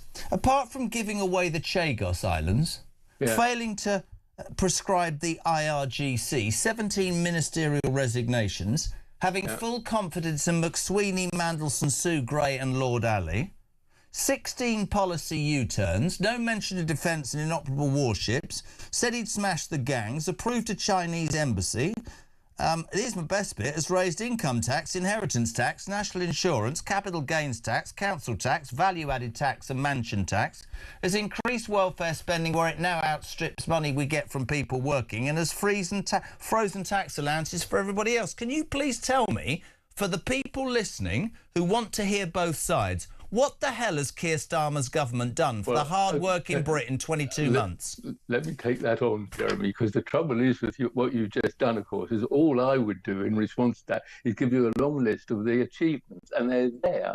And one of them, this morning, was the 0.6 growth in the economy, larger than any other country in the G7. Now, that means something out there is working. Right? Okay. And it is that which will save this country in the long run. All right, Clive, I'll give you that. I'll give you that. Give me 5. I'll give you that one this morning. Give me another 4, apart from breakfast clubs. I do think the health service is improving. I do think there's things being done in education that are good. I think the way, it might be better if I pick out the ones where I think they've got to do better. And let me tell you what they are. I think housing is one. I think the price of food is one. Yeah. And I think the price of energy as one. Those are free. Hold on. They're bloody zero, Clive. Come on, get rid of it. No, it's not. Because those 3 things do take time to sort. And I think there have been mistakes made. You can't do government without mistakes, for God's sake. And all the people who rab it onto you in the way and you rab it on back to them, that's fine. I understand that. But if you were making the decisions, you would make mistakes. Okay, let me stop you 1 second. Let me. This is my problem with Starve. Please hear me out, right? Okay. At the end of the debacle that was the Tories, this is me genuinely telling you how I feel as a voter. Yeah. I was so not listening to them. I wanted, as a patriot, this government to work. You've just said, things we've done wrong. The reason that people are so angry, Clive, and you have to hear me out, is he has lied to the face of pensioners. He's lied to the face of farmers. He's lied to the face of waspy women. And I'll give you my... I don't like the word lie here. You might we went to the National Union of Farm Workers and said we would not bring in anything that affected your livelihood, and brought in this inheritance tax that's an absolute disgrace, and people have taken their lives. Which hits the highest income groups of farm owners, mainly businessmen. No, it doesn't, Clive. Yes, it does. It does, frankly. Mate, with respect, if you've got a farm worth 3 million quid that got passed down, you only take 30 grand a year. It's about passing it down. But here's the naivety of that policy. You talked about food prices. Why do you think they've gone through the roof? Because British farmers make bloody food, and now we've got to get it from somewhere else. The prices have gone through the roof in other European countries too. And he wants to be closer to Europe, yeah? The reasons you're not touching on the bigger problem reasons, which we all know about, which is the war in the Gulf and so on. Those things will cause problems, and you're still recovering from COVID. So the war in the Gulf did not cause him to cut pensioners' heating allowances, did it? I think I've said this to you before, Jeremy. I must have done. I'm a pensioner, right? I'm nearly 90, right? I have to say I am better off than I've been before. Why? Not because my pension's being cut. I actually wish I could pay more tax, because I get, like most pensioners actually, I've got the rises that you've been given as a pensioner, and there's been a number of rises by the government each year. And on top of that, we have, as a lot of us do have, an ordinary private pension. And if you've got a private pension and you've got this basic state pension, then your income is not dissimilar to that of a newly appointed teacher or nurse, right? So, Clive, I think we have to try. Well, let me finish this bit. Let me tell you, I sit at times in my house here with a blanket over my knees, right? I don't do it because I can't turn the heating up. I do it because when you get to my age, the circulation goes and your knees are... I have a blanket on my knees. I have a blanket on my knees, and I'm 60, man. Listen, because you have not paid enough. Listen, we could argue forever. I love having you on, but I think the point is the British public have lost faith in this government. I'm going to send you a blanket for Christmas. Lord Clive Soley, you're a legend for coming on as ever, my friend. Talk breakfast morning, Jimmy. Morning, Jeremy. Jimmy from Halifax. Just coming back from Dunstable. Early morning delivery, on my way back already. Angela Rayner, right, well, it's obvious what's going to happen, or what I think is going to happen. If he's going to have a reshuffle, it's Keir. Angela's going to get in there. So Keir, Angela, and your man from Manchester are all going to get together. He's going to get a seat, and Keir will, as you say, wait to the conference, bow out in style, and Burnham will get it. Cheers, great show.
across the UK, on DAB+, on your smart speaker, on your smart TV, and on your side.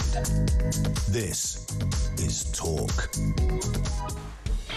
Just gone 10 to 9. Jeremy Curl on Talk Breakfast Home of Common Sense. I'm not going to tell you who's just sent me a message, but let's not forget, Jez, that Wes Streeting is also tied closely to Mandelson. More documents and messages will come out soon as part of the inquiry, which will surely not look good on him. So, our sources say it really is now or never for Wes to get in ahead of that, and also before Burnham becomes an MP. 10 to 9. Steve, very good morning. He was great on Monday on the papers. Former Conservative Government Minister Steve Baker, good morning.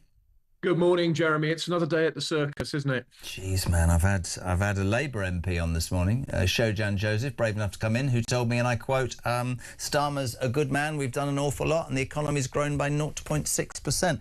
I just want to do it differently with you. I was just merrily waiting on Wesley Watch, as I called it, and then 6:20 this morning, quel hurrah. Angela Rayner cleared by HMRC of deliberate wrongdoing or carelessness over her tax affairs, puts her right in the game, Stevie B. Yeah, absolutely. And the Labour left are looking for an anyone but Wes candidate. They fear Wes as being on what passes for the right of the Labour Party. So they could well be looking now at Angela Rayner as the candidate of the left instead of Ed Miliband. But as I think Mel Stride said on your programme earlier, any of them would be a disaster. I've said before, I think Wes is probably the least worst, but it doesn't mean I think he's a good idea. But it is a carry-on now. I feel for His Majesty having a King's speech overshadowed by all this. But it almost doesn't matter what was in the King's speech because it won't get carried through until there's stability. So, yeah, a real carry-on. And Angela Rayner would, I think, be the candidate of the Labour left. Mandy in Essex. I mean, this is not the level of the people that are listening, but I love the honesty. Guys, I honestly don't give a toss who wins the leadership of the contest. It's like trying to pick your favourite venereal disease. God.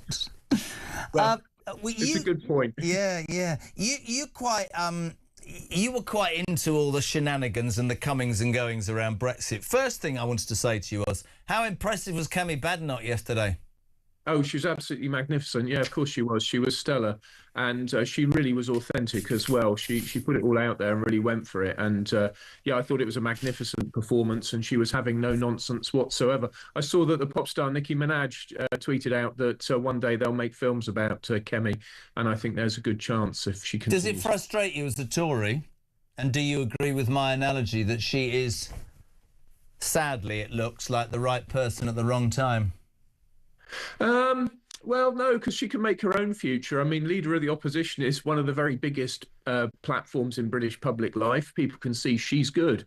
And what she needs to do, I would suggest, is put a fantastic team around her on the front bench and get the most out of them as well.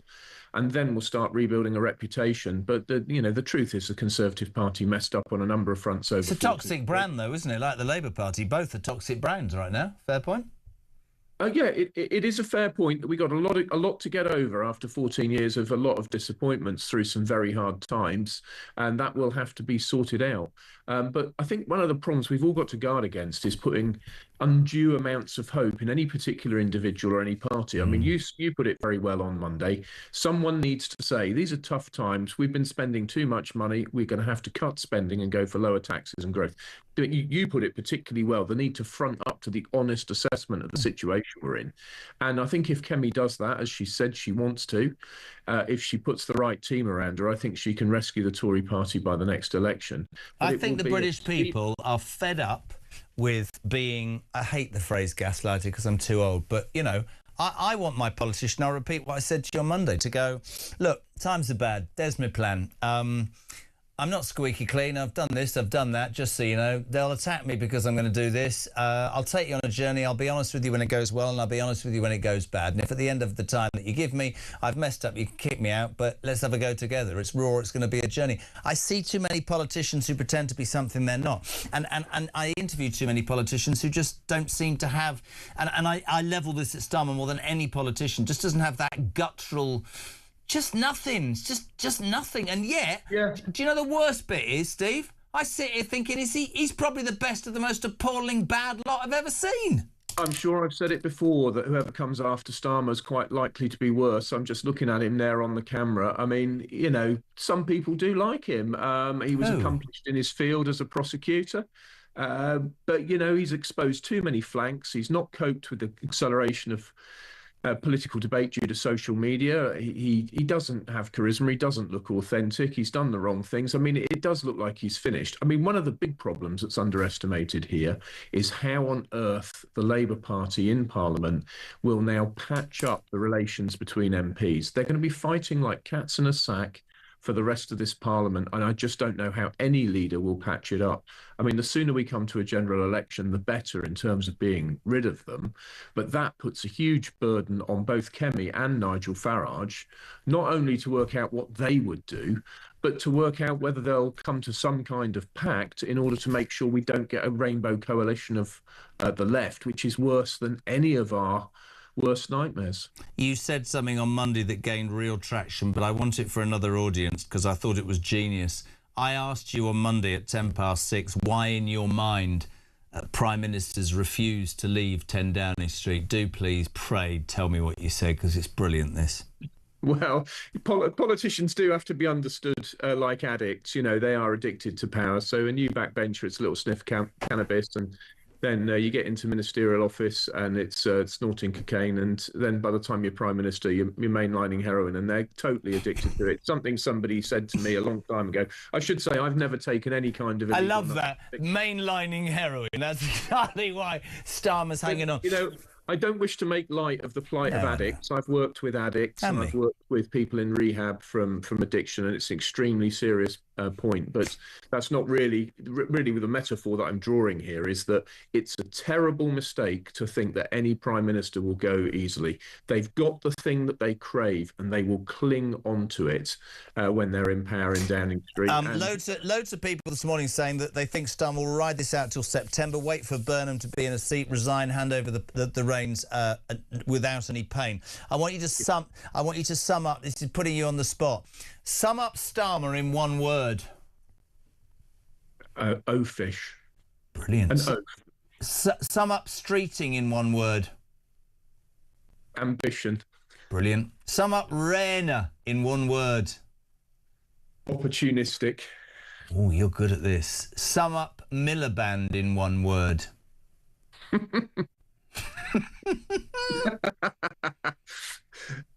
Ignorant. Ooh, and finally... Oh, I don't like to say that. That's because he does not understand. Burnham.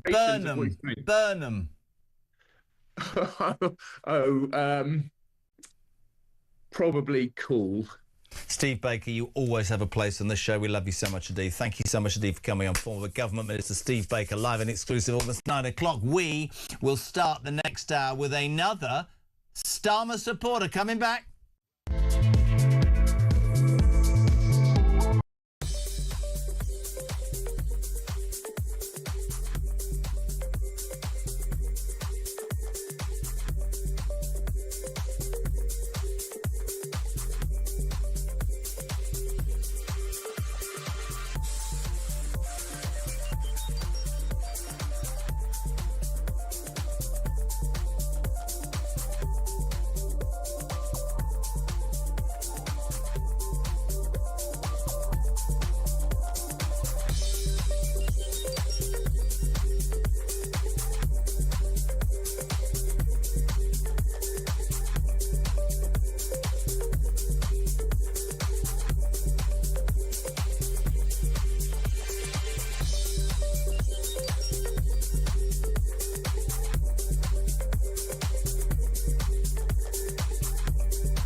The world is on fire. Russia, Iran, China, conflicts brewing in all of their different regions. They're not waiting.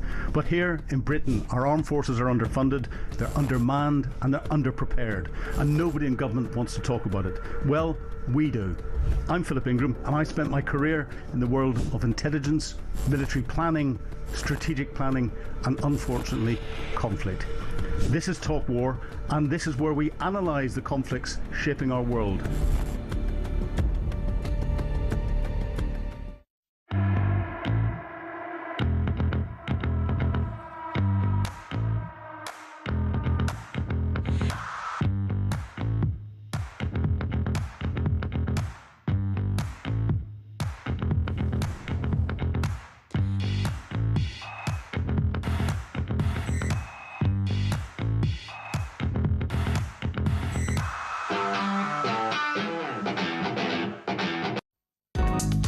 across the UK, on DAB+, on your smart speaker, on your smart TV, and on your side.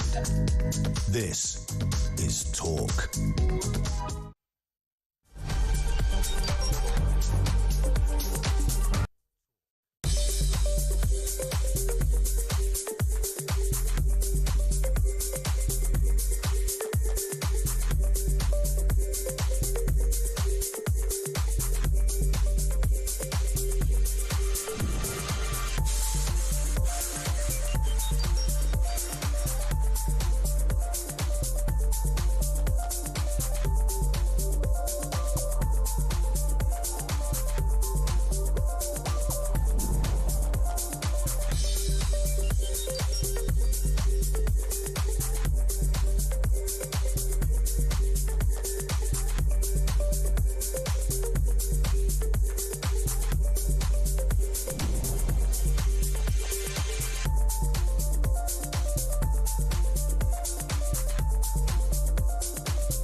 Across the UK, on DAB+, on your smart speaker, on your smart TV, and on your side. This is Talk.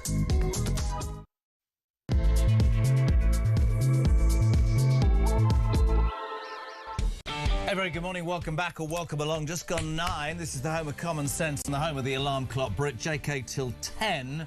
If you want to be on, your views on the news of the day, 0344 499 1000, your text to 87222.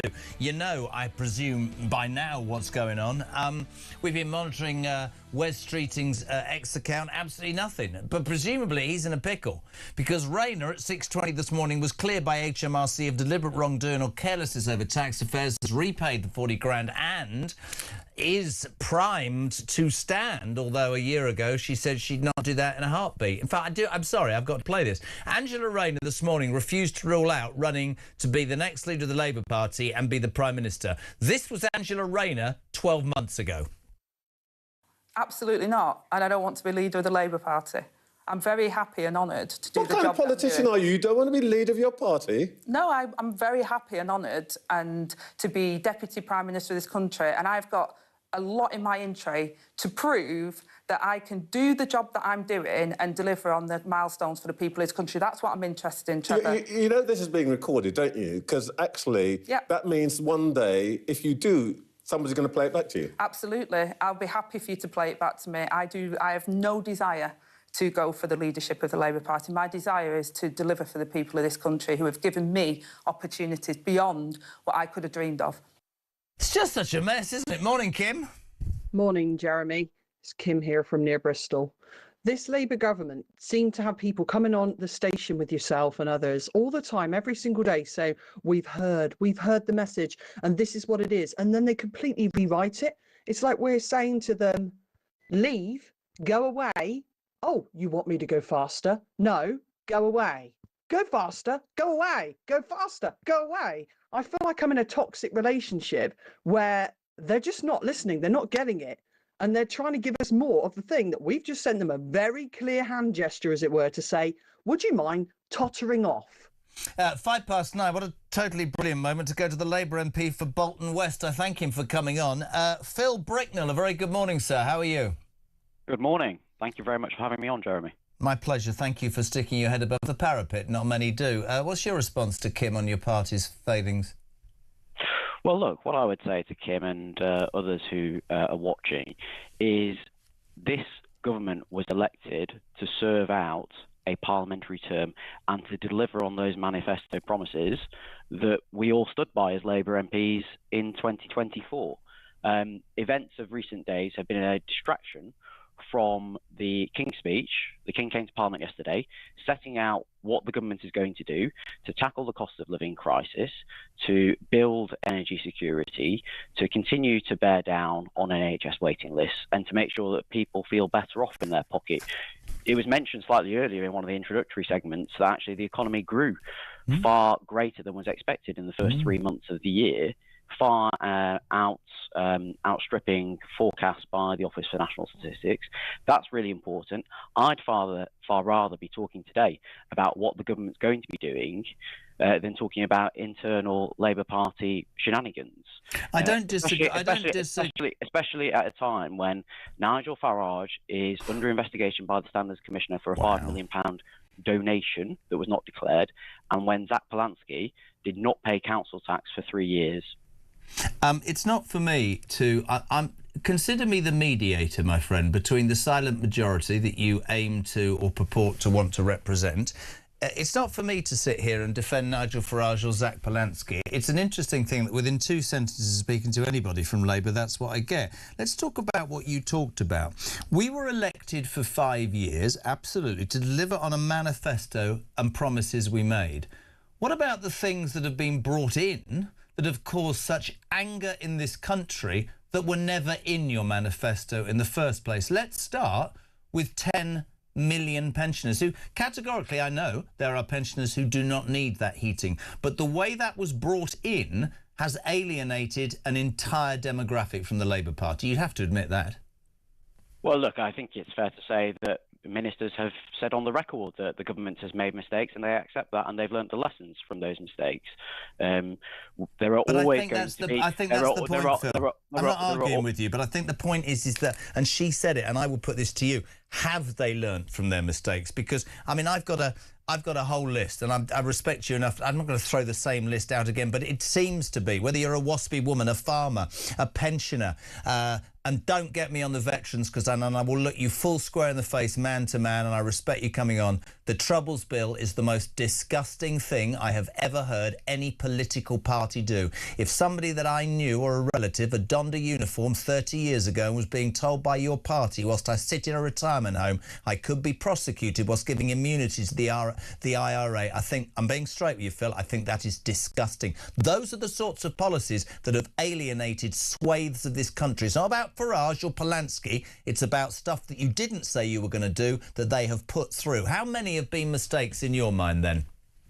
Well, I'm not going to relistigate every single policy announcement that the government's come out with over the last 2 years. What I will say is we've got to set the context of where we are with the public finances. The fact of the matter is that we inherited debt that was almost 100% of GDP. We're spending £110 billion a year servicing because you that keep debt. borrowing that money. Means that keep borrowing money. That is what we inherited. No, right. Okay, so help me on this, because I haven't spoken to a Labour MP for years. How much was the black hole? Can you help me out? How much was the black hole when you came to power? There were £22 billion of unfunded spending commitments that we inherited. Okay. The Chancellor was clear on that. 22. Now, those commitments and the fiscal position that the Chancellor inherited bind her hands. Now, the other thing I will say is, as a son of a veteran who served in Northern Ireland, I take my responsibilities to veterans up and down the length of this country extremely seriously. The bill that you talk about has passed second reading. That is an introductory debate. It has not passed Parliament. We will continue to discuss it as it works its way. Did you vote for it? Parliament. I did vote for it at second reading to allow that discussion to continue. And I have no doubt that the government will be bringing amendments forward to it, having listened constructively to members of the veterans community. OK, let me jump in. Let me jump in and talk to you about your £22 billion black hole and make it relative to what's happening, the circus that is this government right now. I don't know whether it was 11, 16, 22.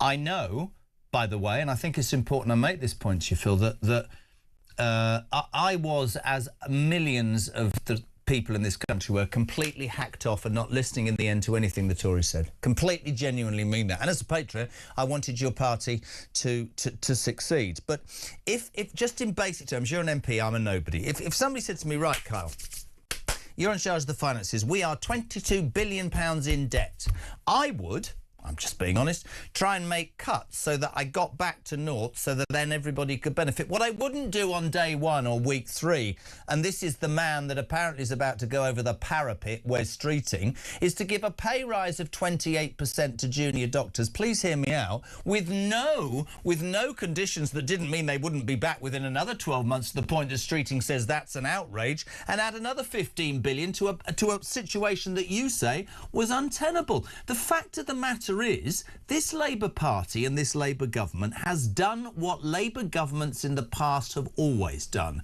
which is to spend other people's money and then go, oh, how can we afford that? By raising people's tax. Austerity, I don't have to agree with austerity. I was brought up by a mum who had ins and outs and you had to balance it. Your party has always spent what it hasn't got. Inflation rises, unemployment rises. You have to be honest. 0.6, I give you that figure this morning. But economically, what you've done in 2 years, you've stripped the hospitality units, you've destroyed a lot of small business by the NI increase. And here's the thing, for a man who spends a lot of time in Newcastle, going back on Tuesday, I speak to working people, mates of mine, right? From nowhere.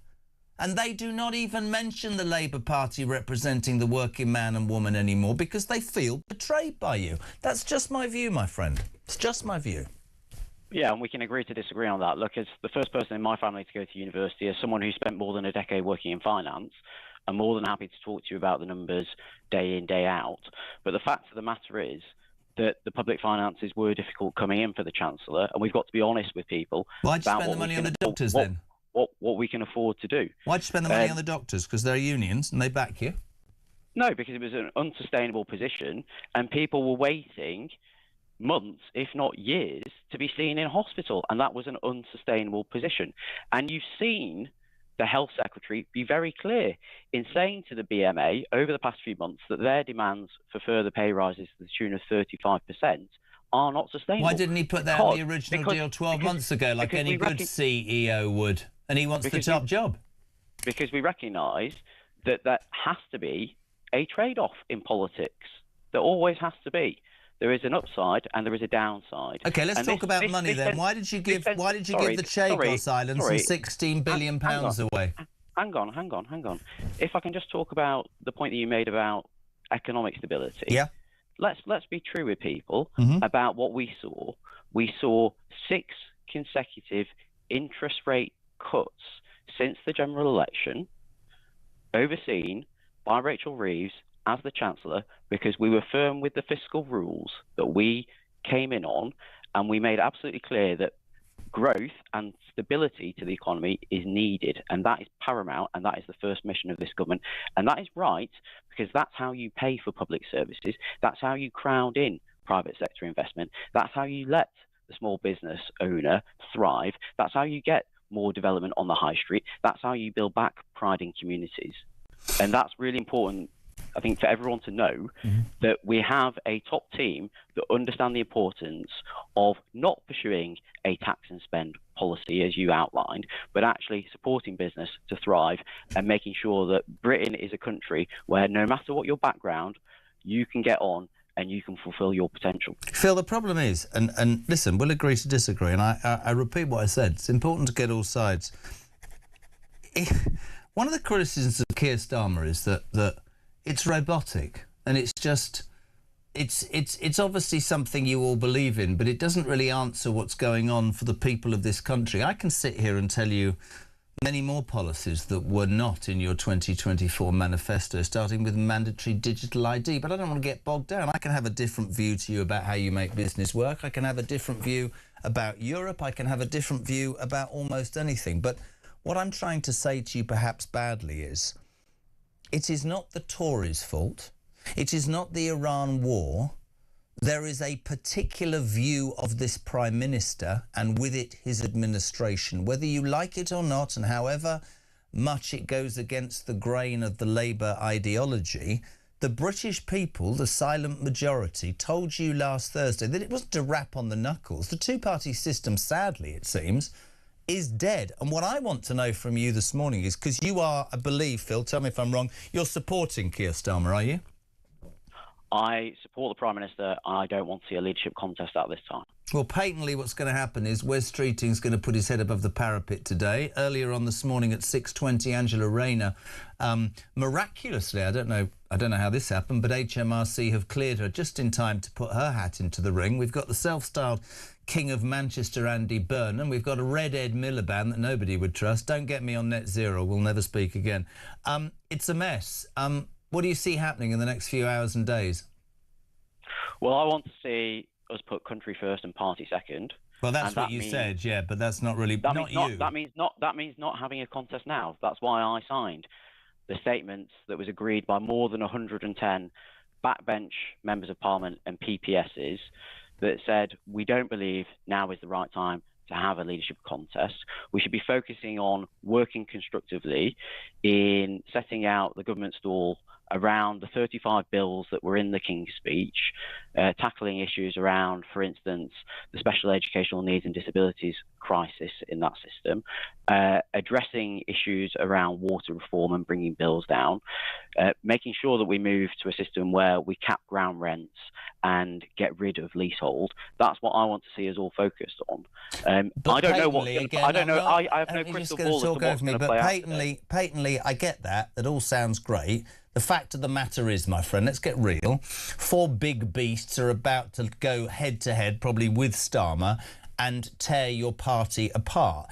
That letter, quick answer if possible, sorry, were you forced into that? Did the whips get into your head, or was that how you feel? No. It was organised by backbench Labour members of Parliament. Do you believe that he is the best man to lead this country, Keir Starmer, genuinely? Is that what you think? I stand by the Prime Minister. You asked Steve Baker on the segment slightly earlier how to describe various Labour MPs with one word. The one word to describe Keir Starmer is service. That is what he has done, both as Prime Minister but also in charge of the CPS. Over many years, he has put the public and the country first. I stand by him at this time. That letter you talk of was organised by backbench Labour MPs, number 10 Downing Street, and the whips had nothing to do with it, and that is how we genuinely feel. OK. I would say only this. You talk about country and party. If reading the room is part of politics, my friend, and I appreciate you coming on, then there is nobody that can in any way believe that this man right now is putting his country before him. You talk about service. We all know when the time's up. We've all been in that position. He stood yesterday and defended a King's speech in front of at least 100 plus MPs who are going to vote for it, but they don't want the man there in charge. Whether you accept it or not, your party's in a difficult position. But again, as I said earlier to my son guest earlier from Ashford, Phil, I appreciate you coming on. I understand where you're coming from. I don't have to agree with you on most things, if in fact anything. But I do think that we are, as a country, on a precipice. We don't have to share ideology. We both want what's best. But I do think it's a bit rich. Absolutely. We don't have to agree ideology. Can I just say one thing? Yeah, absolutely. Politics should be about policy. It should not be about personalities. We shouldn't be descending into a discussion about Andy Burnham or Angela Rayner or Ed Miliband or Keir Starmer. We should be talking about fixing the deep-seated systemic issues that this country faces, whether that's about productivity, whether that's about growth, whether that's about getting our young people into work. That's what my constituents want me to do. That's what I was sent to Westminster to do. That's what I'm getting on with. That's what I'm paid to do, is make sure their voice is heard down in Westminster. Not talk personalities, but solve those long-seated issues and make sure that this government and this country works for them. All right, mate, good to have you on. Listen, it's important to get all sides. Phil Bricknell, thank you, Labour MP for Bolton West, live and exclusive. David on Phil, good morning. Hey, Jez, I've had to get out the van halfway through your conversation with the Labour MP that you've had on. He's brave enough to come on, I will admit. But to be perfectly honest, within 30 seconds, I've had to step away because basically I'm playing Labour bingo and I've already got house. Tell him his party is done and they should be resigned to the history books, never to show their face again.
The world is on fire. Russia, Iran, China, conflicts brewing in all of their different regions. They're not waiting.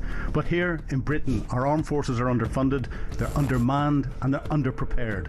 And nobody in government wants to talk about it. Well, we do. I'm Philip Ingram and I spent my career in the world of intelligence, military planning, strategic planning and unfortunately conflict. This is Talk War and this is where we analyse the conflicts shaping our world.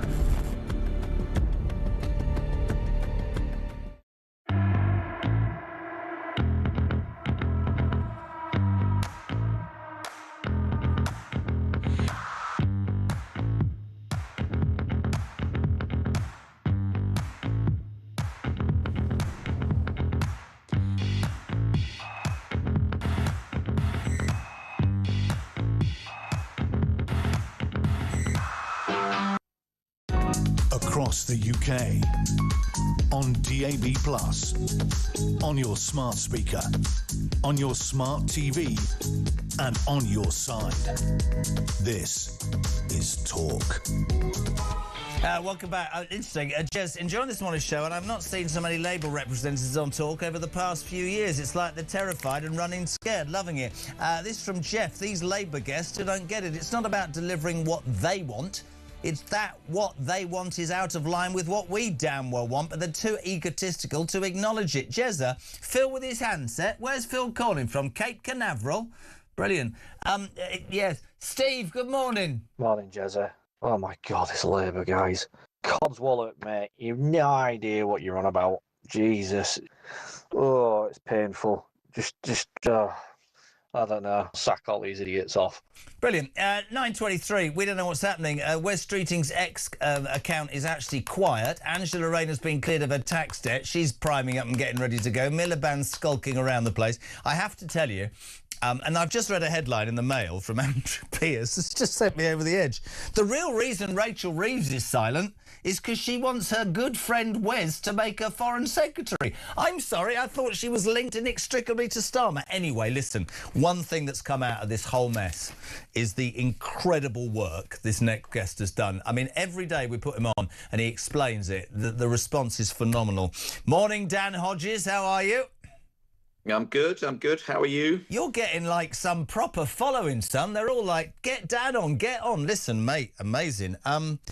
So we came on this morning. I called it Wesley Watch after what you said yesterday. I thought the in and out of Downing Street was interesting. The optics were obviously what it was all about.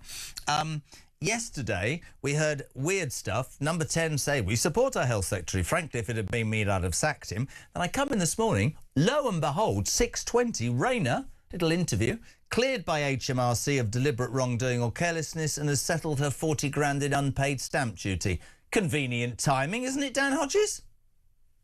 It's very convenient timing, as I said this morning. I mean, this is a very strange one because we were told, and I and colleagues actually reported towards the end of last year, actually, that Rayner's aides were saying she had been cleared and would be cleared by HMRC.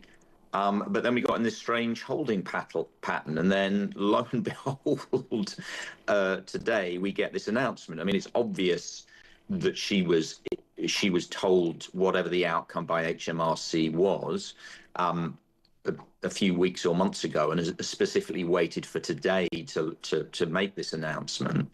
I mean, I do think some people are still just slightly holding back, and we just want to see the details of what the nature of the settlement is. But also, I mean, I do think, you know, obviously Angela Rayner is saying she's been cleared of wrongdoing. For me on this, in relation to Angela, I think there is sort of the technical side about what technically happened, if you like, the HMRC court, and then there is the court of public opinion.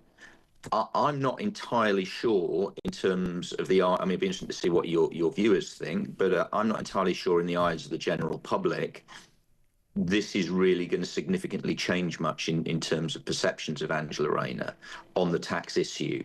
One of the things that was interesting was that a number of Labour MPs reported that Angela Rayner did come up on the doorsteps in the local elections, and in particular, the tax issue relating to her. And I just think the perception is still going to remain amongst many voters, quite frankly, that she owed a particular amount of tax and she didn't pay it. Now, that may be unfair, and she may have been sort of cleared of any wrongdoing, but I'm not sure that necessarily equates to her being cleared in the eyes of the general public. No, and I have to tell you, really, to give you an idea, most people are saying, hold on a second, I've been trying to get £7 out of HMRC or pay them back 170 quid for the last 10 years, and the timing is fishy. The timing is undoubtedly politically fishy. I agree with you entirely, as do the listeners, that this was probably done weeks ago and she sat on it, which then again, you know, the headline is, I'm in the clear, I can stand. The detail, we had some lady on who'd worked in HMRC for 30 years. She said the wording's all wrong. I want to see a redacted copy of the letter. That might come out. What it says right now is, of course, on the day that we all believe, you told me yesterday, and I don't disbelieve it, that Wes Streeting will finally stick his head above the parapet. Lots of questions. Has he got the 81? Are they doing deals? And I'll try and make this as simple as possible. She's now free to run. Burnham hasn't got a seat, but he might have a seat. Miliband's in the background playing silly buggers. Nobody knows what he's up to. And Starmer's clinging on for dear life, still purporting, if you listen to his little fan there, Phil Bricknell, that, you know, he's putting country before party, which I think is an absolute joke. But your article today, I love this. The number 10 spin machine spent the day goading Streeting and Burnham, but that arrogance could be about to backfire, Dan. What do you mean by that, my friend? Well, there was a lot of surprise yesterday. I mean, including from members of the cabinet, at the tone that Downing Street struck yesterday morning, and indeed throughout the day yesterday. I mean, obviously, yesterday there was supposed to be this sort of almost like this sort of Christmas truce, if you like, because of the King's speech. But from the off, Downing Street came out with this incredible aggressive briefing, actively taunting Wes Streeting, actively briefing Wes has bottled it, he's not going to go for it, actively taunting Andy Burnham, saying he hasn't got a seat, he's not going to get a seat, he's not going to have a route back. And basically, and basically just absolutely machine gunning both of them at a time when a lot of people in the cabinet and some members of the Labour Party were saying, for goodness sake, let's just calm all of this down. Let's just take the heat out of this. And I was speaking to people yesterday who literally said that by doing that, they basically pushed Wes Streeting into a corner, which is why today we are all expecting this challenge. Similarly with Andy Burnham, there's been some questions about whether or not he's got a seat. Andy Burnham now has to demonstrate, in my view, that he has got a seat. I mean, I was speaking to MPs yesterday who have been speaking to Andy. Andy and his team have been saying to them the same they've been saying to the media. Don't worry, just wait and see. 100% nailed on. Andy's got a seat lined up. Andy's got a seat lined up. But over the last couple of days when people have been saying, OK, well, where is this seat? Yeah. There has been no answer. And would he win it? And would he win it, Dan? I don't care what anybody says to me. I'm not leaving that theory out there. Would he win it? Yeah, I think he would. I think he would win it. The reason I think he would win it is he and his team aren't stupid. So if they do have a seat lined up, I mean, this is what they've said to me. If they do have a seat lined up, obviously they have conducted private polling in the seat. Right. They've also looked at public polling in Greater Manchester, which is my understanding of where the seat is, and they are confident he would win. As one of them said to me, look, we're not just going to throw him out there. You know, if we thought he couldn't win it, we wouldn't be going through with this. So that's basically the current situation in relation to him. On what I wrote this morning about the taunting, I mean, I think there's a slight difference. I think Downing Street are going to be proved wrong in terms of saying Wes has bottled it. But I do think, in fairness to Downing Street, there are now doubts growing, even amongst Andy Burnham's supporters, about whether or not he is going to be able to get a seat. And if he can't demonstrate he gets a seat, that changes the entire dynamic of this whole leadership contest. Because at that point, the sort of wait till November argument, we need a contest where we wait till November, which is specifically designed to give him time to come back.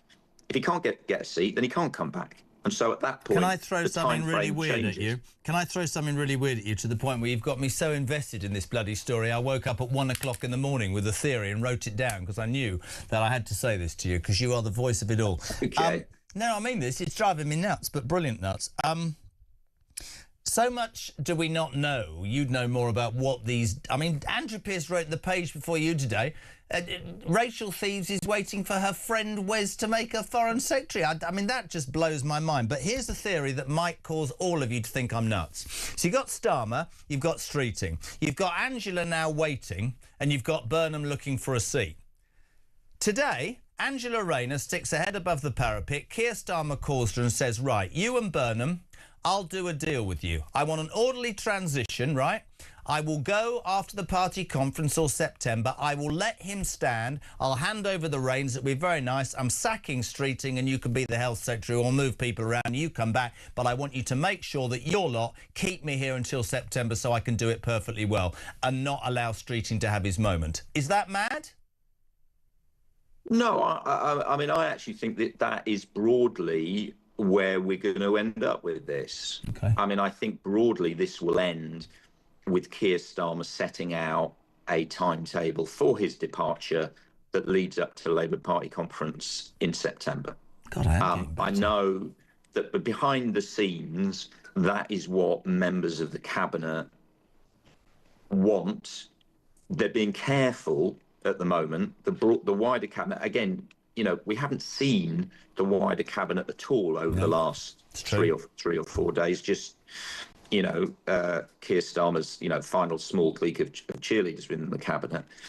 And my understanding, the reason for that is, and I wrote about it I think on Tuesday, was that if you remember when we had the big crisis on Monday, and Keir Starmer did hold discussions with the cabinet, the conversation he had with Shabana Mahmood, in which Shabana Mahmood had said you've got to set out a timetable, leaked, was presented as her trying to force him out and other cabinet ministers trying to force him out, and he reacted to that, which is why we had that incredible cabinet meeting on Tuesday, where he just point blank refused to talk about the subject and said, come and have a go.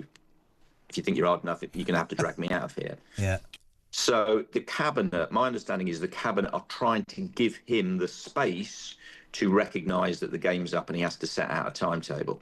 So I think that's where we will be. I'm not entirely sure about how that then goes in terms of the any cabinet reshuffle that might follow. In terms of what you were saying about Rachel Reeves, though, I mean, there was an interesting moment this morning. Rachel Reeves came out of number 11, first time we've seen her in days, to comment on the latest GDP figures. She gave, I've only seen a small clip, but she gave an interview to the BBC in which she specifically talked about her, Rachel Reeves, excellent management of the economy. She specifically said, because of the measures I've taken, the economy is now stabilised. But she pointedly, certainly in what I saw, made no mention of Keir Starmer at all. And what that ties in, obviously, with what Andrew reported in relation to Wes and potential Foreign Secretary. What I'm also hearing is discussions have been had. I don't know if she spoke to anyone directly, but discussions have been had with some of the leadership campaigns to say, if we do go for this longer contest, the one you just discussed running up to September, obviously there are going to be concerns about instability in the markets for over such an extended period. So my understanding is some of the discussions that are taking place are, if we do have a contest on those terms, that some of the candidates, Andy Burnham's name has been discussed here, some of the candidates will literally start the contest by saying, if I'm elected, if I become Prime Minister, I will keep Rachel Reeves as my Chancellor. Because the idea is that will then stabilise the markets, because whatever you and I and others think about Rachel Reeves, the perception in the markets is Reeves, for all her faults, represents something of a firebreak to a huge lurch to the left in terms of public spending. I do get that. All right, listen, a few quick questions. You're so good to come on. Big questions, though. You're going to not... What time do you reckon Streeting's likely to announce today?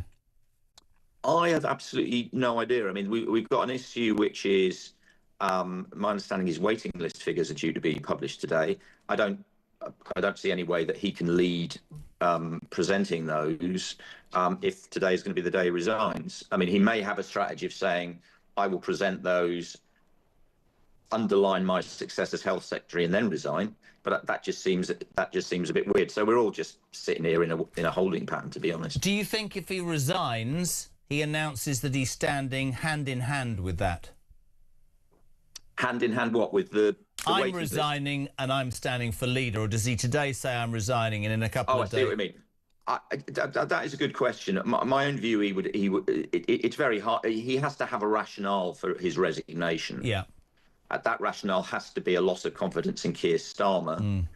So it then naturally arises from that he's running. If he holds back from the problem he's got is if he holds back from saying he's running, then speculation will mount that he doesn't have the numbers, which is obviously the line that Downing Street are peddling. But you're right, it is possible we could see him simply resign today, say, some formulation of language, I'm now going to discuss with parliamentary colleagues the next steps, etc., etc., etc.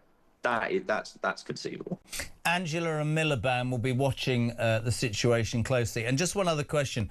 I mean, I said my piece. I'd have sacked him if I'd been Keir Starmer. Yes, I'd have sacked him straight out, and I'd be reaching out to Angela Rayner if I was that interested in covering my own backside. Do you think there'll be a reshuffle on the back of this? And if so, do you think Mahmood will survive the fact that she was the one that stuck the knife in? But a very interesting question. I mean, Keir Starmer, in the wake of the local elections, I think probably in advance of the local elections, recognised that his political position was too weak for a major reshuffle. But obviously, if Wes Streeting does resign, he can't avoid one. what you say about Shabana Mahmood is very, very interesting, because, as I say, Starmer is absolutely furious with Mahmood in what he sees as breaking confidences in relation to the conversation they had and framing it that she was trying to force him out. I do actually think that if we do have a reshuffle, her position is she is very, very vulnerable, simply because if he keeps her in place, again, it emphasises his own weakness. And it's quite interesting. This isn't clever. I just picked it up. Did you notice the only cabinet minister that didn't walk up Downing Street into that cabinet meeting on Tuesday morning? I did not. Which one was that? Shabana Mahmood was the only one. Oh, yes. Well, yeah. I think technically there were a couple who went a different route. I don't think Yvette. Right. Okay, but interesting that those two were the ones that it was reported were involved in going to him and telling him, in whatever way, whether or not afterwards Shabana or anybody near her leaked that out. Fact is that's the case. Dan, it's a fascinating. I've never been. Honestly, this is better than crack. That's a joke for anybody who thinks I'm being serious. Really appreciate it, mate. Great to have you on. We will keep watching and wondering what's going to happen. Check him out in the mail today. The brilliant Dan Hodges. What time is Streeting likely to announce? We all believe at some point today. At that moment, would he say, "I'm resigning," and leave it a couple of days, as Dan says? Would he stand? Does that mean Angela? Clearly fine now after HMRC. I've let her off HMRC, as she said. Miliband, what's he going to do? Reshuffle, Starmer, it's all going on. To Talk Breakfast, 20 to 10.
Across the UK, on DAB+, on your smart speaker, on your smart TV, and on your side. This is Talk.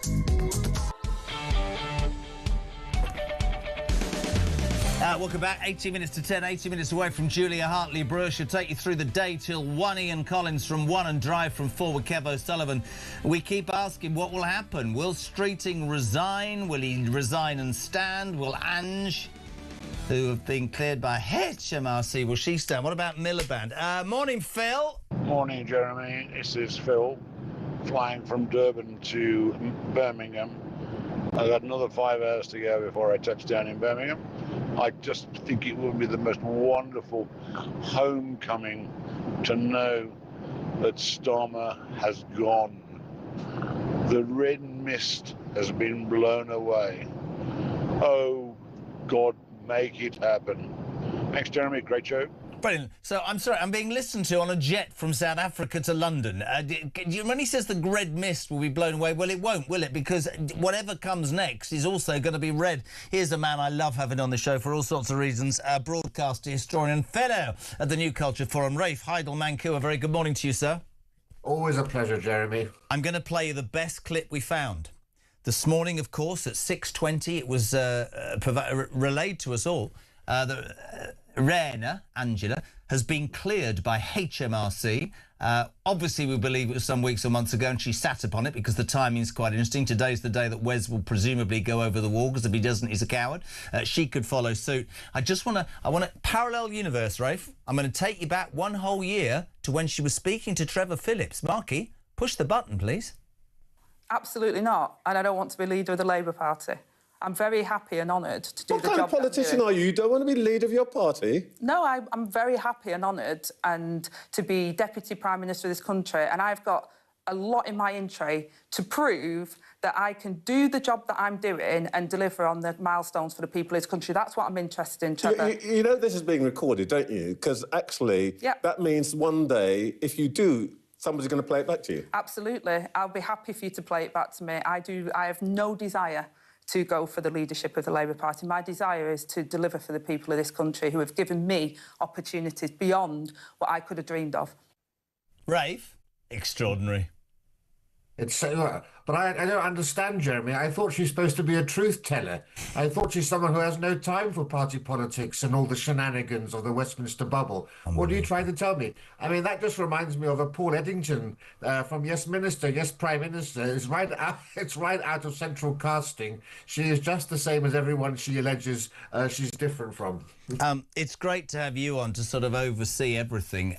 It's been a tumultuous week. We await Wes Streeting, a man, Starmer, who purported to come to power to put country before party, won't leave Downing Street at any cost. She could show her hand. Ed Miliband, you know, like, talk about red mist, red devil, he's in the background, skulking around. It's an extraordinary state. And, of course, the point is, right, at that moment while all that is going on, this country's on its backside. Yeah, and this was the party that promised us the adults were back in charge, remember? This was the party that said we were going to bring stability to the country.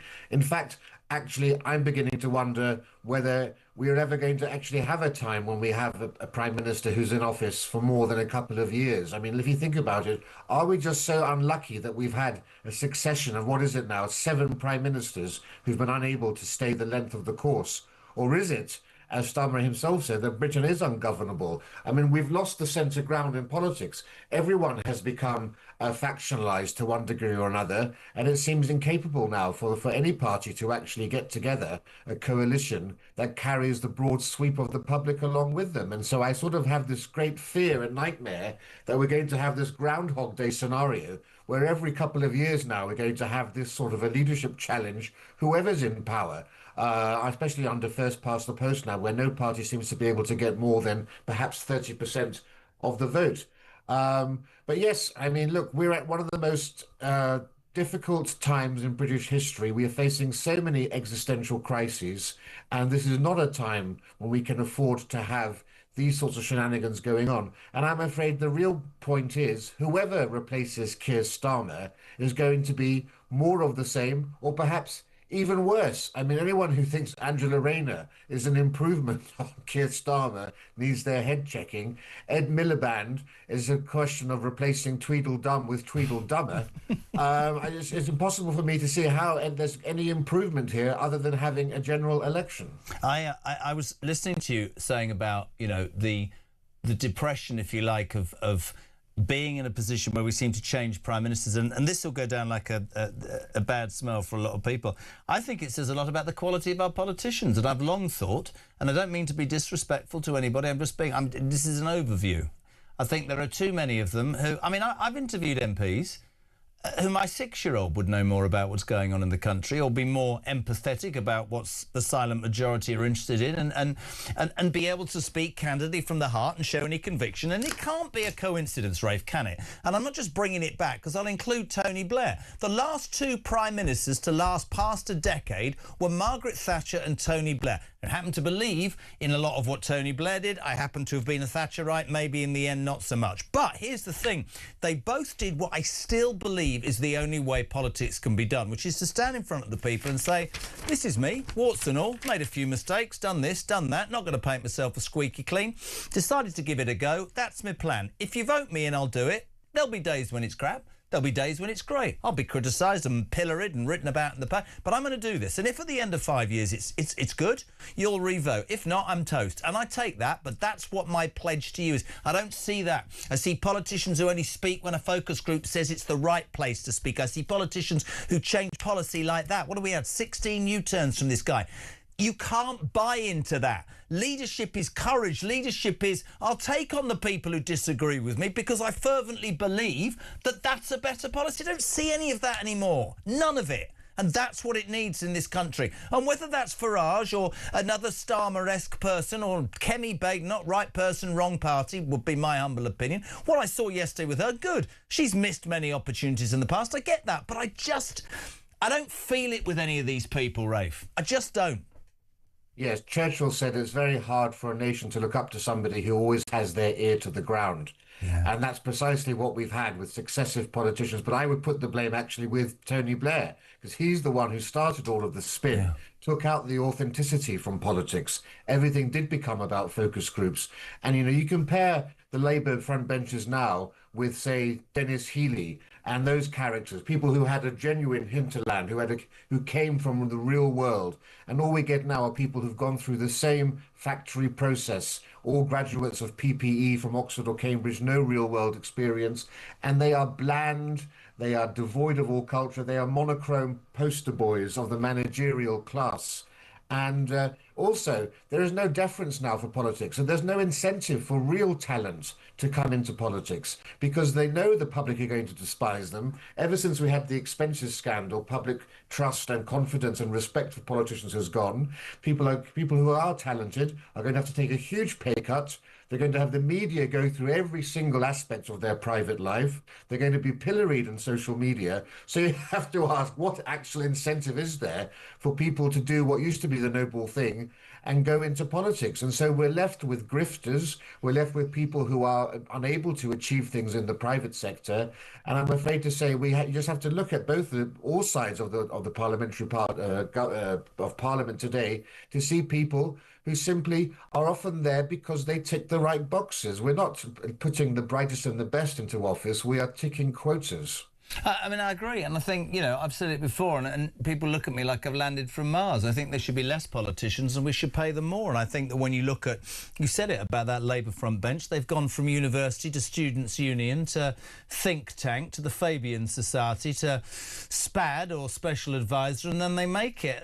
The Tory party, it worries me that and this isn't me being disrespectful to Angela Rayner, it worries me that Ed Miliband, the mad net zero zealot, could well, despite 10 years ago being told by the British people that they wouldn't touch him with a barge pole, he could end up in 10 Downing Street. David Lammy, if you want to believe you can achieve anything, is the Deputy Prime Minister of my country. Sorry, maybe I'm just getting old. I've always believed in any business that you're in, there's an aura. I met Thatcher once, I nearly wet myself. There was an aura about her. There was an aura about Blair. He got things wrong. There's no aura about Starmer. The jacket sleeves are too long. That's the first thing I noticed yesterday. That's how narrow-minded I am.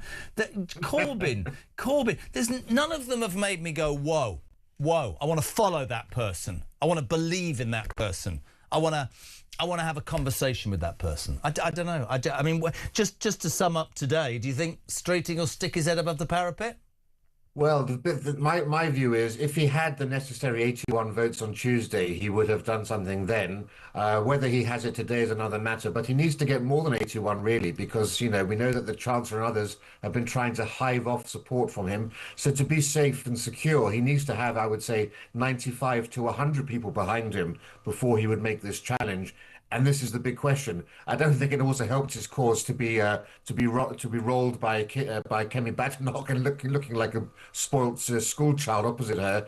But I don't know. It's going to be hugely embarrassing if he doesn't have the necessary numbers. The thing is, his strategy was always assuming that Keir Starmer would have agreed to step down or have a timetable to leave office. He didn't expect Starmer to actually stand and fight, and that's thrown a spanner in the works. So yes, we're all going to wait and see. Also, of course, Angela Rayner, the timing of HMRC cynically viewed by many who listen and watch this show. Burnham, they say he's got a seat. We haven't heard anything about that. She says she didn't want to be and patently does want to be. I repeat, and I'll finish as I started. and we've been on this for 4 days. It's the only story in town.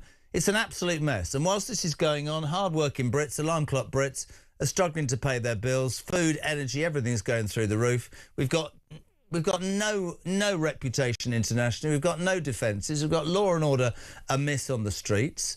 We've got a justice system that's buggered. We've got a social care system that doesn't work. And I think the one thing that comes out of this week is that the politicians yet again will, in their entirety, will have gone down a further rung in the minds of the British public. And I get that. I get that. Yeah, Britain deserves better. And the British people have been betrayed time and again, election after election, and you have to wonder, at what point are they going to say enough is enough? And I worry about the British people's faith in democracy when all they see are basically runts who are elected to power, who seem to have no clue what's going on, no vision for the future, and who seem to be completely inept and incompetent. And that's a dangerous path to go down when people lose their faith in democracy. And nothing speaks more about the lack of talent in the British political sphere today than if you look at the motley crew lined up to replace Starmer, because you have Ed Miliband, someone who already tried and was left as a national humiliation. Remember the Ed Stone, remember him eating that ham sandwich. And he's now having a second go. I mean, the public have already rejected this man. Andy Burnham is the front runner in terms of support amongst the Labour Party. This was a man who twice tried and failed to become leaders. So the people who are now most likely to take over from Starmer are failures themselves. And I think that speaks volumes about the type of quality that remains in Labour. Good man. Listen, Rafe, always an absolute pleasure. I know how busy you are to have you on. Broadcaster, historian and fellow at the New Culture Forum. Thank you very much indeed. Rafe Heidelman-Koo, almost 5 to 10. Morning, Sasha. Morning, Jeremy. It's Sasha from Cheshire here. Live and direct from sunny Lanzarote. I've just been listening to the HMRC thing about Angela Rayner, and I'm absolutely furious. I'm due a tax refund that still hasn't been processed. My other half is due a massive CIS payment from HMRC that should have been paid last November and still hasn't been paid. And he's actually due another CIS rebate as well. And we've been waiting months and months and months and months, and we need that money at the minute. So HMRC being able to clear Angela Rayner at 6:20 this morning, when their offices don't open until 9 o'clock, has definitely been a bitter pill to swallow. Have a great day.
The world is on fire. Russia, Iran, China, conflicts brewing in all of their different regions. They're not waiting.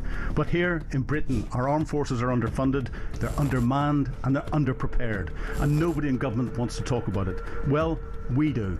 I'm Philip Ingram, and I spent my career in the world of intelligence, military planning, strategic planning and, unfortunately, conflict. This is Talk War, and this is where we analyse the conflicts shaping our world.